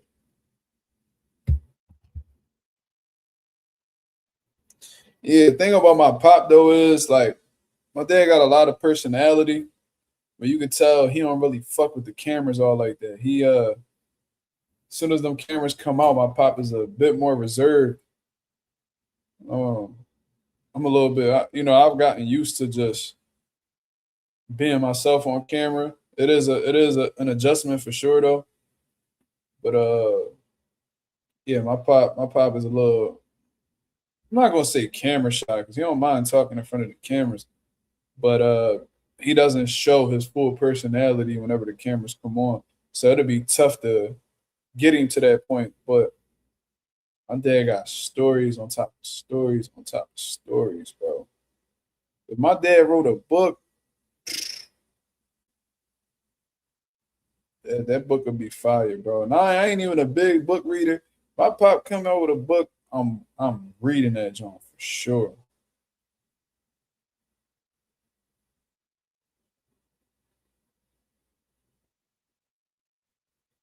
Criminals Gone. Wow. I found out that show Cheaters was fake. Remember when they used to be catching cheaters and shit, and they had private investigators watching them. Yeah, I heard that shit was fake. I was like, damn.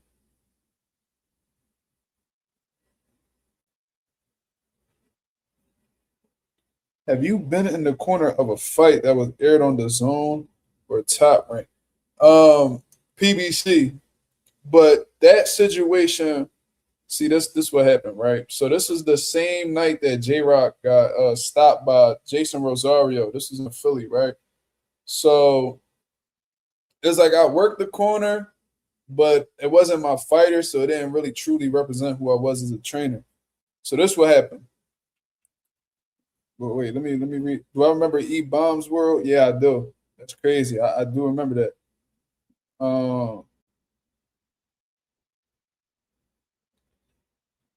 Yeah, Catfish was real, then it got fake.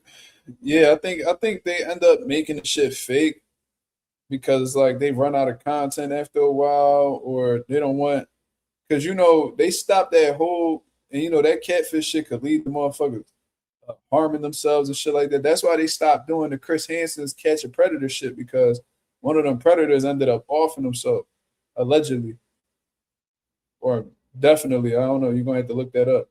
But I heard one of them niggas smoked themselves for being caught being a pedo.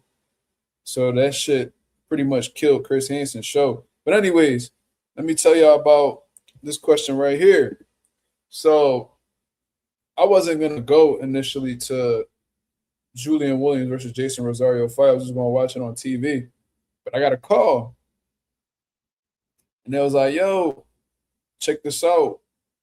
There's a fighter that came from, I forgot if it was Cali or Vegas, somewhere on the West Coast. It was a little Mexican dude. His name was like Julio something. I forgot his name. I think I still follow him on the gram.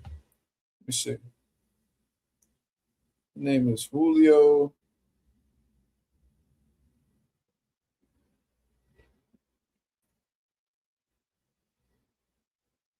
Some nigga, I don't even know if I follow him anymore.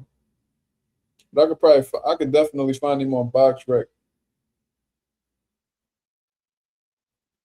Let me find him real quick.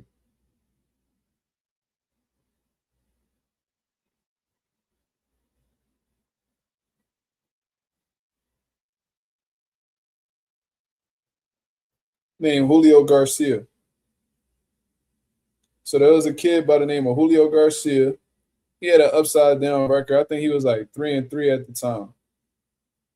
And he was lined up to fight somebody by the name of Romel Cruz.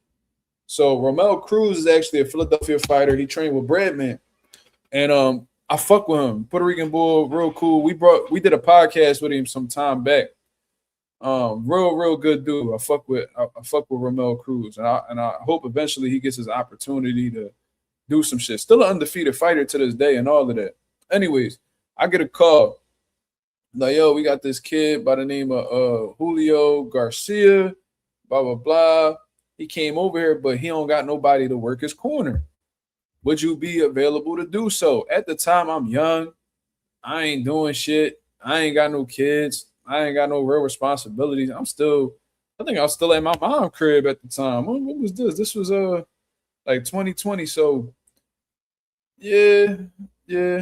Around that time, I was all over the place. But that was January 18th of 2020. Yeah. So I had just turned what? 22. Like, oh yeah, we go. Yeah, I'll go. Fuck it. They said they had some money for me. I ended up getting fucked up out of some of that money though. I ain't gonna lie. Some niggas stole from me. You know what I mean? That shit was crazy. That was the first and last time I ever trusted a nigga when it came to bread. But whatever. Fuck that nigga. I still got paid pretty well though. And plus, I had good ass seats after the fact, so I really wasn't tripping. So, anyways, they put the, PBC puts the microphone on me and all of that stuff. But it literally was for no reason because Romel Cruz, I was doing the pad work for the dude Julio. What's his name again? I was doing pad work for the dude Julio Garcia, and I could tell off rip that he didn't really train for the fight because he was getting winded doing pad work. And I was like, there's no way. There's no way. I was like, this shit is not good, bro. So, we were just keeping it cool, being positive. He knew he came in as an opponent. It is what it is. So I already knew what it was hitting for. So we make the ring walk. He gets into the ring. They do the introductions and all that. And I got pictures of them introducing Julio Garcia, and you can see me in the background. I had my Pivot Boxing Academy t-shirt on and all of that. So, PBC, the producers and shit, they put the microphone on me. I sit in the corner, I'm trying to yell instructions and shit like that. The nigga get packed in the first round. The nigga get packed first round, bro. He gets stopped. Romel Cruz stopped him in one round. So basically after that, it wasn't really much for me to do. So that was probably the only time I ever got close to coaching or working a corner, PBC. So the nigga got packed. I kind of knew that was what it was hitting for because I know who Romel Cruz was. That nigga don't be fucking around. They call him El Cuco, you know what I'm saying? So the nigga really a problem. To this day, he's still undefeated. He 11-0. So there's that. So that was the closest I ever got to like being on TV with it. But I've been on TV multiple times just for random shit. But yeah. But eventually we gonna get on there. We gonna get them opportunities and all that. That's for sure. Nigga went in there, got baptized. Yeah, bro. Bro, we was only like a minute or two into pad work, and I heard this nigga huffing and puffing. I'm like, oh, this nigga didn't train. He just came here for a check. Because there's niggas who got like upside down records or 500 records, whatever you want to call them. where they like 3-3, 4-4, 3-4, 4-3, but they coming to win. You know what I mean? My dad had a fighter by the name of Tyrone Jones, right? He was from Indiana. This nigga done fought everybody and their mom. And he got robbed a couple times, but this nigga done fought all dogs. And he had a fucked up record, but the nigga could fight his ass off, and he always came to win. And we actually upset a couple undefeated niggas. You know what I mean? So Tyrone Jones, he ended up being 6-10, right? But the niggas he fought Albert Bell, he fought Steven Ortiz, he fought Thomas Velasquez, who I was cool with him, but to be real, you know what I'm saying? The nigga didn't lose to Thomas Velasquez. He lost to Abraham. He fought Abraham Nova. He fought William Foster. He fought Nair Albright. Arthur Bayarslanov. He fought him. He fought Jeremy Hill. This nigga Tyrone Jones fought everybody basically. So he was just one of those motherfuckers who had an upside down record, but he fought all dogs.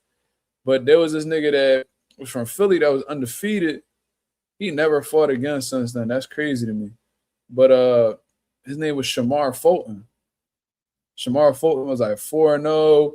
He had a lot of money behind him. He, I ain't gonna get into specifics, but the nigga had some real push behind him, and they was really bigging him up.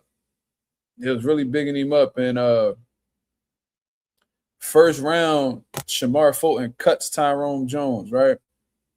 Second round comes around. We tell him the exact shot to set up, and bro, he hurt Shamar Fulton real bad, ends up stopping him. And I think at the time, when he lost to Tyrone Jones was 4-6. So he was a 4-0, and he lost to a 4-6. And everybody was expecting Tyrone to lose, bro. Them niggas with losing records be dogs sometimes, bro. I'm trying to tell you. Don't sleep on them niggas with losing records. You gotta pay attention to who they fought. I done seen that shit happen so many times where undefeated niggas lose to niggas who 2-8. But them 8 niggas they lost to was like all decorated fighters. Gotta be careful with them. They be the ones to whoop your ass bad.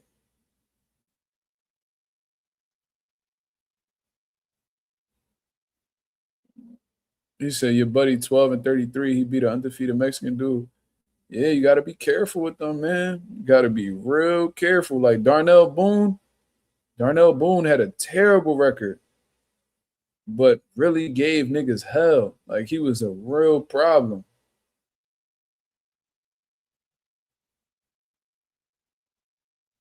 Darnell Boone still rumbling. That's crazy. But right now, he 24-28. But just listen to the people he fought, bro. Andre Ward, he dropped Andre Ward. He fought John Pascal. He fought Curtis Stevens, Brian Vera, Erislan De Lara, Edwin Rodriguez. He knocked out Adonis Stevenson when Adonis Stevenson was undefeated. Lennox Allen got a split decision loss over Sergey Kovalev. Marco Antonio Paraban, Willie Monroe, Sergey Kovalev again, Derek Webster. I know who that is. He got knocked out by Adonis Stevenson in the rematch. Morgan Fitch, I remember him. That nigga done been around the block. Adonis Stevenson got a terrible record. But you're not going to have an easy time with that nigga. You slip with him, it'd be curtains. Yeah. So you could look like a naive motherfucker or a motherfucker who don't really know boxing. They'll see somebody with a record that's like 10-18. Like, oh, this nigga a bum. He might be, but Go look at those 18 people he lost to. Might see like a fucking David Benavidez, a Diego Pacheco, or Christian and Billy. You know what I'm saying? Like, oh, but he lost to all top dog. Oh, he lost to Edgar Berlanga. Oh, he lost to this nigga. He lost to that nigga. And they all undefeated niggas he losing to. Be careful with him. With Shamar Fulton special. He was still on the come up, so it was hard to tell. Like I didn't really know too much about him. I think Greg Hackett was training him. But Shamar, he was like 4-0. He was on the come up and shit like that. I don't know if he was special. Like I didn't know too much about him, but he may have been. I don't know. Orlando Salido ruined a lot of bags for people back in the day. Yeah, I don't know why they played with Salido like that. That's not the nigga to play with.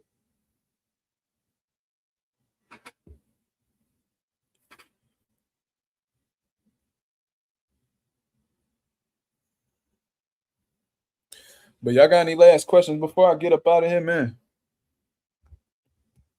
Let me know.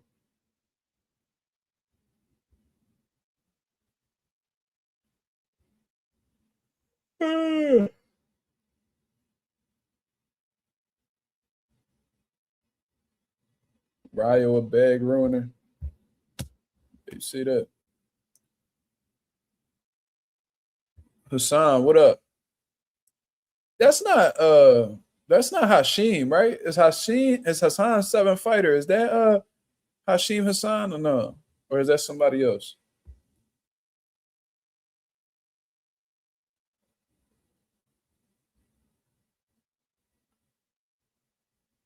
So basically what you're saying, Jalil Hackett need to watch out for Derevchenko. I don't know what Derevchenko has left, but if he got anything left in the tank, yeah, Jalil Hackett need to watch out for Sergey Derevchenko. Yes, he do. Yes, he do. I don't know what he got left, though, so I can't really speak on that.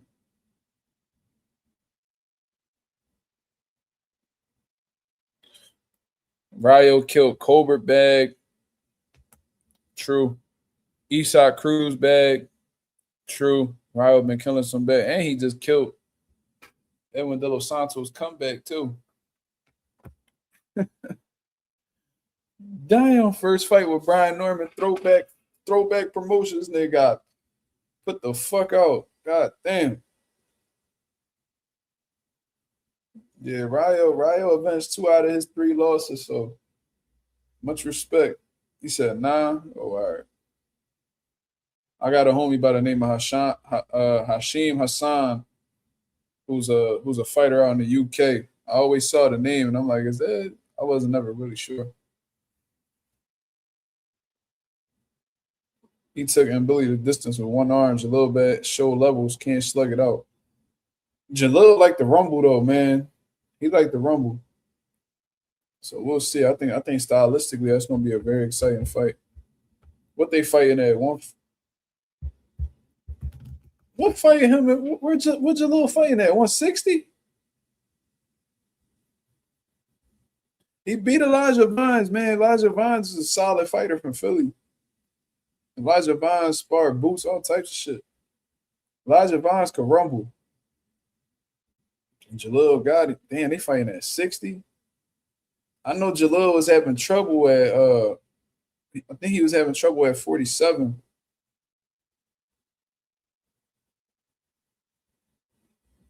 Wasn't he at 47 when he fought Pete Dobson? And he looked all dehydrated and shit. Jalil had me dying in the interview the one time. He was like, he said, son, he was like, no, man, it ain't there. I'm just, he said, son, he's like, I'm just fucking ugly. He had like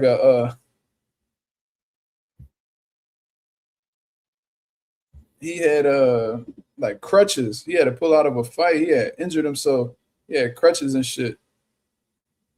And he was like, man, it's just because I'm fucking ugly or some shit. I don't know why that shit had me rolling. Jalil was struggling to make weight, and then he missed weight on his 54 move up. That's crazy. That's probably why Eddie was like, you know what? Fuck this little nigga. He was like, man, get this nigga up out of here. Yeah, Sergey Derevchenko, that's tough, man. Sergey ain't never been stopped neither. That's a little tough Ukrainian motherfucker right there, though. And man, you know who a tough, who was a tough outing too? The boy Von Alexander. Von Alexander, if you slept on him, you was gonna have some trouble for sure. That nigga lost to Dennis Dugden. He lost to John Beck, cheating ass, Anthony Sims, but then he'll upset niggas like Money Powell the fourth. I remember when Money Powell was coming up, there was a lot of hype around that kid. You know what I'm saying? And he beat a 4-0 Philip Stankovic, Bektemir. You know what I mean?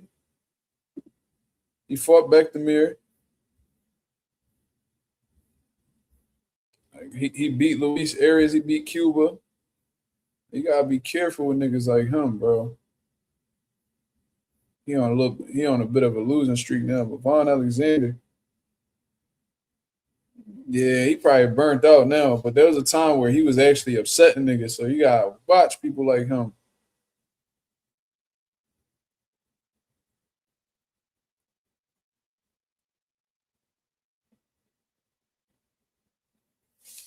He ain't one of those parts of our teeth a few months back, though. Too small for our teeth, man. Too small. Our teeth is a big light heavyweight.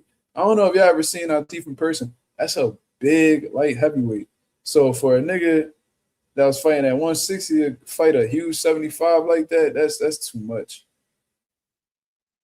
You talking about Bacoli? You talking about Martin Bacoli?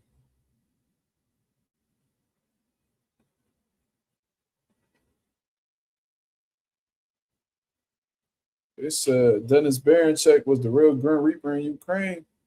I heard he was a hell of an amateur, but he ain't really been, impressing anybody in the pros. Yeah, Martin Bacoli. I don't know what's up with Bacoli. He got like some type of promotional dispute going on right now. Talking about somebody fucking his career up.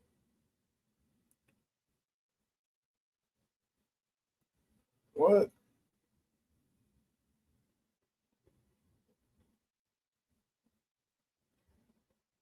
Who fighting Sam Noakes?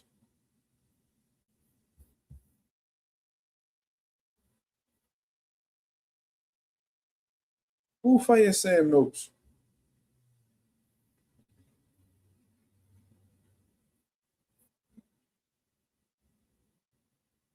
A Baranchek? Man, Baranchek bad. Man, Baranchek better be on his toes. That nigga Sam Noakes strong as shit. I was studying him for the whole Abdullah fight. And I'm like, yo, when this nigga's at close range, Sam Noakes really beat niggas the fuck up. Sam Noakes strong, man. You can tell he very heavy-handed too. Baranchek better be on his toes. He better try to box that nigga because you bang with him, that shit not gonna go well. And yeah, Abdullah banged with him, but that's Abdullah. Baranchek ain't no Abdullah, respectfully. Damn, Ben Shalom got Bacoli on the shelf. Man, hopefully Bacoli saved that money, man, and stop buying, all them Gucci outfits. You know what I'm saying? Yeah, that boy Sam Noakes could really punch. He's strong as shit. You can tell. I mean, Abdullah left that bitch with some knots on him. Abdullah ain't leave that bitch unscathed. He took some shit to get that belt. He could have made it so much easier though, man. Abdullah pissed me off in that fight. Damn, what was I reading? Skin tight Gucci, yeah. And then like Bacoli, you could tell, like I ain't gonna lie, a lot of Africans, they ain't got no swag, bro. A lot of Africans. African Americans, you know what I mean? We got the fashion sense and all that shit. The Africans, them niggas, like, they make sure they gonna match to the socks. Gucci socks, Gucci sneakers, fucking Gucci jeans, Gucci drawers, Gucci tank top, Gucci t-shirt, Gucci hat, Gucci bracelet. Like that, them niggas gonna make sure that everything is Gucci, bro. Nigga, the cologne gonna be Gucci guilty, all that. Yeah, the Gucci phone case, yup. Like Bacola, you could tell when he got a couple dollars, that nigga went. He walked right into them luxury stores, bro. And luxury brands be having them Africans in a headlock. I remember I was watching this old like TV show. I don't know if it was a documentary or what. These niggas be living in like dirt homes, bro. I'm not even trying to be funny. I swear to God. These niggas was living in like dirt homes in Africa. But they will put all their money together and buy these little flashy ass luxury suits and shit like that. Like, nigga, you buying these bright ass fucking suits trying to get bitches' attention, but you living in a fucking dirt home, nigga. I'm like, oh my God, bro. Them luxury brands be having, I'm trying to tell you, these motherfuckers be slaves to symbols and luxury shit. Like, that's crazy to me. Nigga said gravel condos. Bro, I'm trying to tell you, like, mulch huts, yeah. These niggas ain't got no water running in their motherfucking crib, and they worried about buying a bright ass suit so they can walk around with it. And the African bitches, them bitches with them big old booties and shit. They, oh, look, yeah, this nigga got a couple dollars. Oh. Hell no. I forgot what I was gonna say. Yeah, they definitely be tacky as shit, Jay. That's a fact. Michael Blackson, the best dressed African in his fist ass. I think he just be dressing like that because, you know, he be trying to rep the African culture and shit. You know, they got their own swag. Even if we don't like it, they got their own swag. When Michael Blackson be out and about, he don't be dressed like no African for real. He pretty Americanized at this point. Bro, them fucking Haitians be pissing me off. I got a lot of Haitian friends, so salute to my Haitian brothers and sisters. Bro, I hate when them Haitians and them Africans be wearing them Ferrari red Puma sneakers. Y'all niggas know what I'm talking about? Oh my God, them red Puma Ferrari sneakers. I cannot stand them ugly ass sneakers, bro.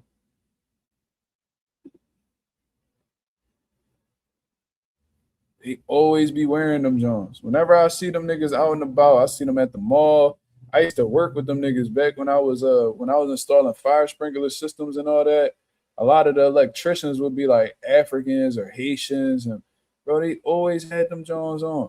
I'll never forget. There was this fucking African dude that had a group of electricians with him. This nigga had a fucking knitted, bro. This nigga had like a what the fuck is that shit called? Like a fishnet tank top on. So that shit was weird. He had like a fishnet tank top on, right?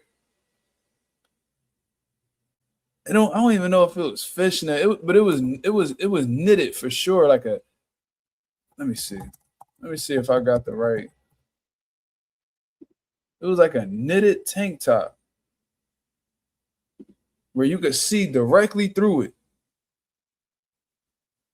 Nipples pierced. Shorts with thong sandals. I say, yo, this nigga right here, he gotta know how to fight. Like this nigga has bodies. He came to America with bodies on his record.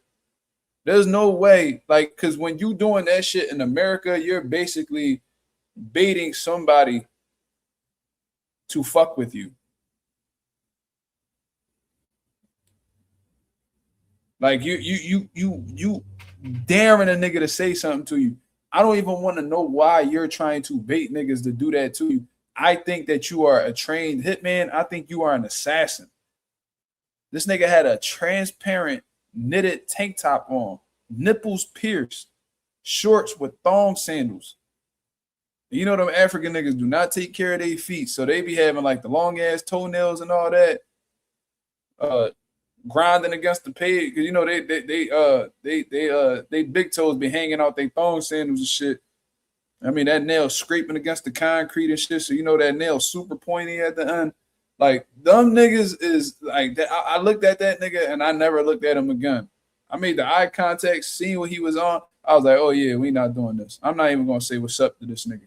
I'm cool. I'm cool. I don't want no problems with this nigga. He looking for a reason to poke a nigga. I ain't gonna be one of them. See, my survival instincts is on a million. I'm all right.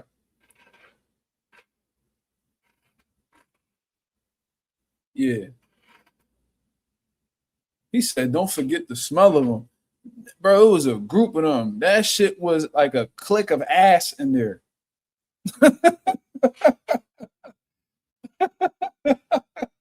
That shit was like a conglomerate of ass in that joint. Bro, because you gotta pay. Wait, the shit, it's not like this crib, like the crib I'm in right now, obviously is a livable home. Like where I was installing sprinkler systems in, it was shells. You know what I mean? So it wasn't livable. It wasn't no electricity, nothing. Bro, it's hot in that bitch. So whatever it is outside, it's probably 10 degrees warmer in there. So if you got a bunch of men working in the crib and these niggas clearly don't wash their ass, like these the niggas that come into work smelling crazy already. So now the heat just intensifies your body odor. So this shit smelled like a conglomerate of ass. Like a fucking, like a bro, I ain't even about to get these niggas still letting fireworks off. That's crazy. This nigga said a committee of doo-doo. Yeah. You know what I'm saying? Like, I'm cool. I can't do it. Thank God, bro. I quit that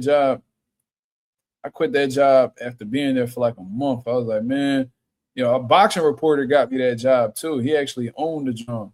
He either ran it or he owned it. I don't remember. And he got me the job, and it was the most money I ever got for a job at the time. And I'm like, bro, like, I really appreciate you for this shit. Thank you. I had some money coming in. This is back when I was boxing. I had some money coming in and all that. And I'm like, damn. But bro, after I was there, I was like, nah, this ain't for me. I could never be,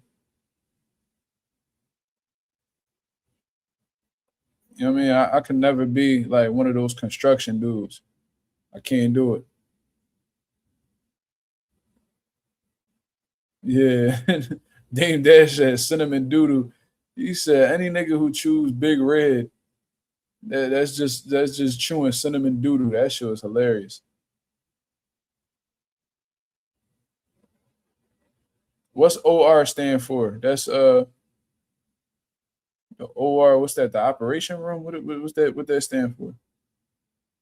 Smell like wild poop soup. What? The nigga just made that up.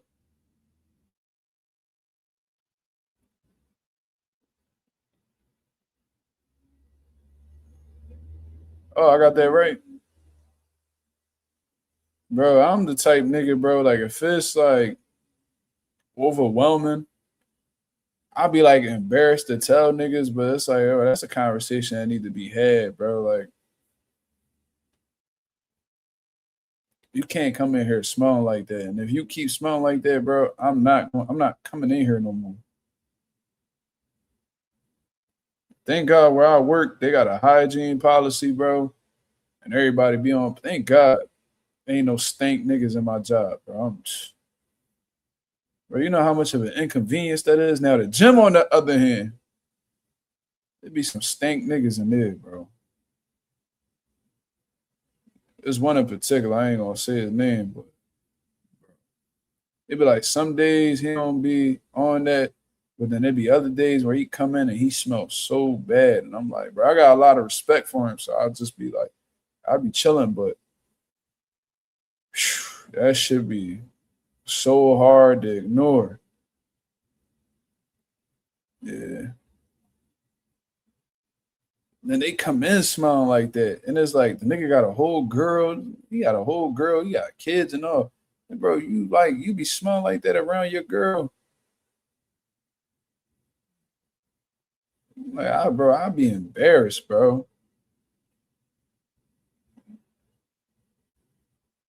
First thing my girl do when she see me, she smell me, and she be like, "You smell so good." Yeah. So I know these girls be smelling them niggas, bro. I know. Y'all girls be paying attention to that shit.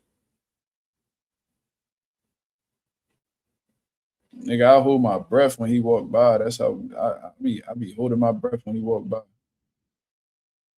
Who is left for Devin Haney to fight, and who should he target? Well, he got two options, Tricks, and I don't know what the fuck the delay is, but he got to make a decision. He either got to, fulfill his mandatory with Keyshawn Davis. You know what I'm saying? Or he vacate his belt and he go after the Shakur fight. It's one of the two. You know what I'm saying? So it's either Keyshawn or it's going to be Shakur. I think he's going to fight Keyshawn. That's what I think. I think in August he's going to fight Keyshawn Davis to fulfill his mandatory.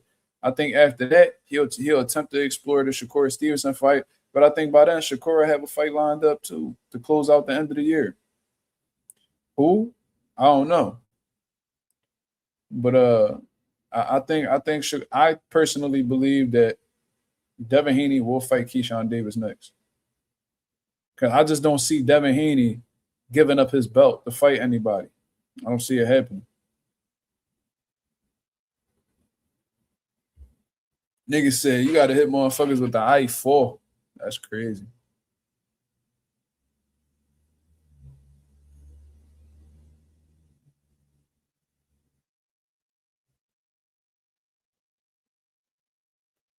Bro, I do not putting on cologne before the gym is crazy. So you put on cologne, then you go to the gym with cologne on. How about just washing your ass and going to the gym, and then once you finish with the gym, go wash your ass again? I don't really see the need in wearing cologne at the gym. That shit don't make any sense to me. Only time you should be putting cologne on is when you at work or you going out. Yeah, Zai, you ain't gotta put no cologne on to go to the gym, brother. Like, that's a waste of resources, brother. Like, you'll be fine just taking a nice shower and putting some motherfucking good deodorant on. Smell like bond number ass. This nigga said bond the number ass. Make sure it's a deodorant that stick like a Dove. You know what I mean? Or something like that. Don't be wearing that X body spray and all that thinking that's deodorant. You're going to be smelling like ass in no time. This nigga said deodorant overrated. Yo, if you a dirty nigga, just say that. Anonymous said, thoughts on Paro possibly fighting Kambosos next. I don't really fuck with that fight. I ain't going to lie to you. Like, if Kambosos finds a way to get another title shot, bro, I'd be absolutely disgusted. I ain't gonna lie to you. Especially at 147. So this nigga get a title shot at 35, 40, and 47. He gonna skip the line like that. I don't fuck with that fight at all. But at the end of the day, they both are, Australians. And they're they both names in Australia. And apparently, Australian fans, bro, they be tapped in with their guys. They love their fighters. So maybe that shit makes business sense. I don't know. But me personally, I think Liam Paro will beat George Kambosos. I don't think Kambosos got anything for, Liam Paro. Maybe he would have had a better chance, back when he was at 35 or 40. Liam Paro has always been a 140 to my knowledge. So, I think he would have been better off in them smaller weight classes. But at 147, I don't really see him doing anything with Paro. I think Paro will beat him. I think Paro will beat him.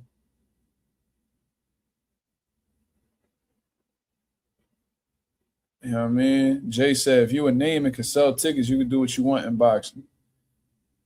For the most part, you're right. If you're a name and you say you can put asses in seats, you're gonna get a lot of shit to go your way. You're definitely right. But the question is, does Kambosos at this point in his career had the same star power that he did, before he, back when he beat Tiafimo, back when he fought Devin Haney back to back? Does he still have that same star power? Because if he doesn't, it's going to be hard to justify making that fight happen. But if he has like a solid, loyal fan base out in Australia, and Liam Paro does too, Australia versus Australia, them Australians going to come out.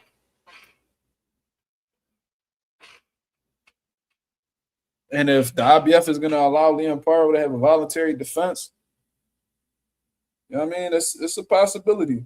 It's a possibility. I don't really care for that fight. I definitely won't watch it, but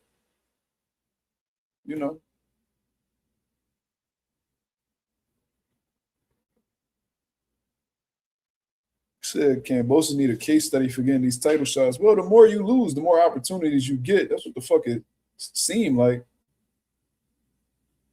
You know what I mean? And when you got a good management team, they always want to put you in position to get some money. Kambosos done made some money. Kambosos touched the bag for sure. That nigga's out dirty as shit. That nigga said he said deodorant overrated. It's a dirty nigga. Then he gonna talk about Kambosos washed. At least he washed, nigga. That's what you need to do. That's what you need to do. You need to go wash your ass.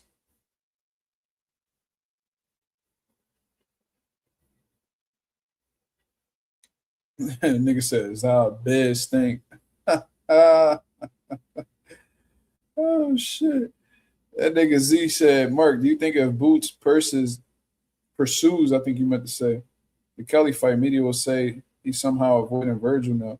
That wouldn't make any sense at all, because Virgil Ortiz, is currently on the shelf from what I understand. They haven't announced him having a comeback fight anytime soon, and Josh Kelly is a current world champion.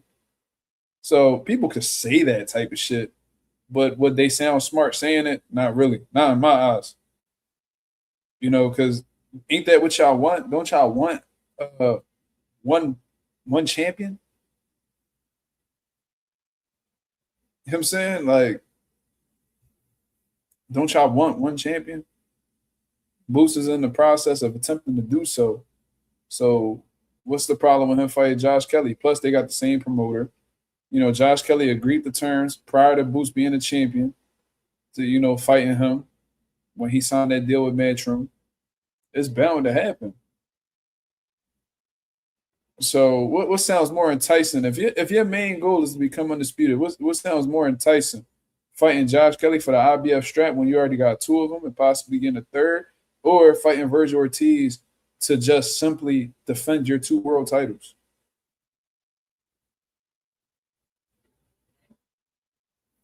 Yeah, you'll get, it's a big fight with Virgil. Yeah, you'll make some money. But, it's not going to help Boots get to his goal. Remember when Virgil and them said Boots had to prove himself in the division? He had to do more. Wouldn't it be a bitch if Boots did that to Virgil? You got to prove something. You got to get a belt. That'd be some shit. He can't be mad because they try to do the same thing to him. Ortiz versus Kelly and Boots Fundora. I ain't gonna lie. Like, to me, I would like to see Virgil and Fundora fight. Virgil's the WBC interim champion. Fundora is the WBC super welterweight champion of the world. Why not have the fucking WBC interim fight the WBC champion, have them fight each other, and whoever wins that could face the winner of fucking Boots versus Josh Kelly, who has the same promoter, and they've already agreed to terms to fighting each other. Have the WBC interim fight the WBC champ, See who wins that. That person fights the winner of Josh Kelly and Boots, and then we have a fucking undisputed fight right there.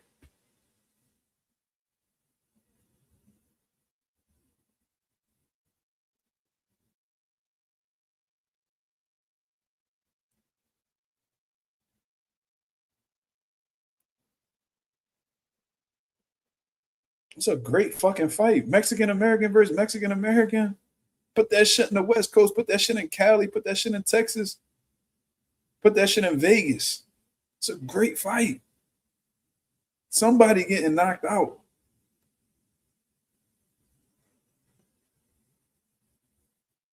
I don't know, man. It's like when you sign with Golden Boy, them protection programs be vicious.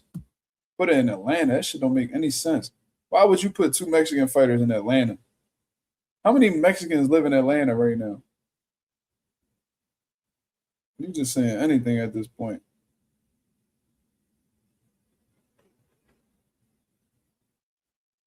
Cali, Vegas, Texas. That's where it makes sense.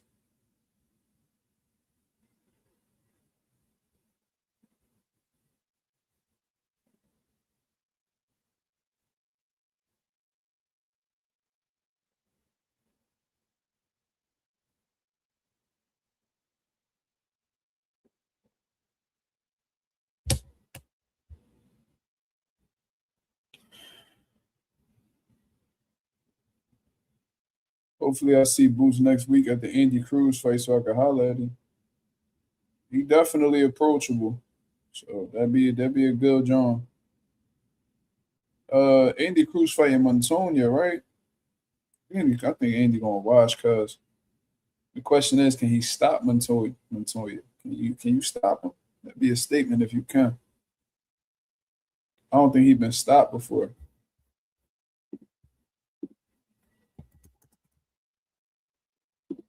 I don't think has Montoya been stopped before? No, he hasn't been. Can you stop him?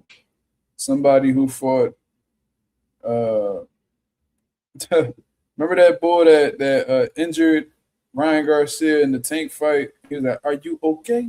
That Mongolian nigga. He lost to the Mongolian nigga. He lost to Mark Castro, Andres Cortez, Gabriel Flores. He lost to motherfuckers like that. He only lost. It looked like he only lost to undefeated niggas. 13-0, 11-0, 19-1, 17-0, 20-1, 14-0. Can you stop Montoya? It's a good job. That'd be a statement coming off of that loss to Mordecai for sure. But anyway, man, I'm going to get up out of here. I appreciate everybody that came through and showed love as always. If I can go ahead and hit the like button on the way out, that'd be very much appreciated. I'll be back at y'all with another live tomorrow, 10:30 p.m., between 10:30 to 11 p.m. Eastern Standard Time to continue cooking up on what's going on in the boxing world. Until then, hope you guys have a blessed, beautiful one. My body, peace.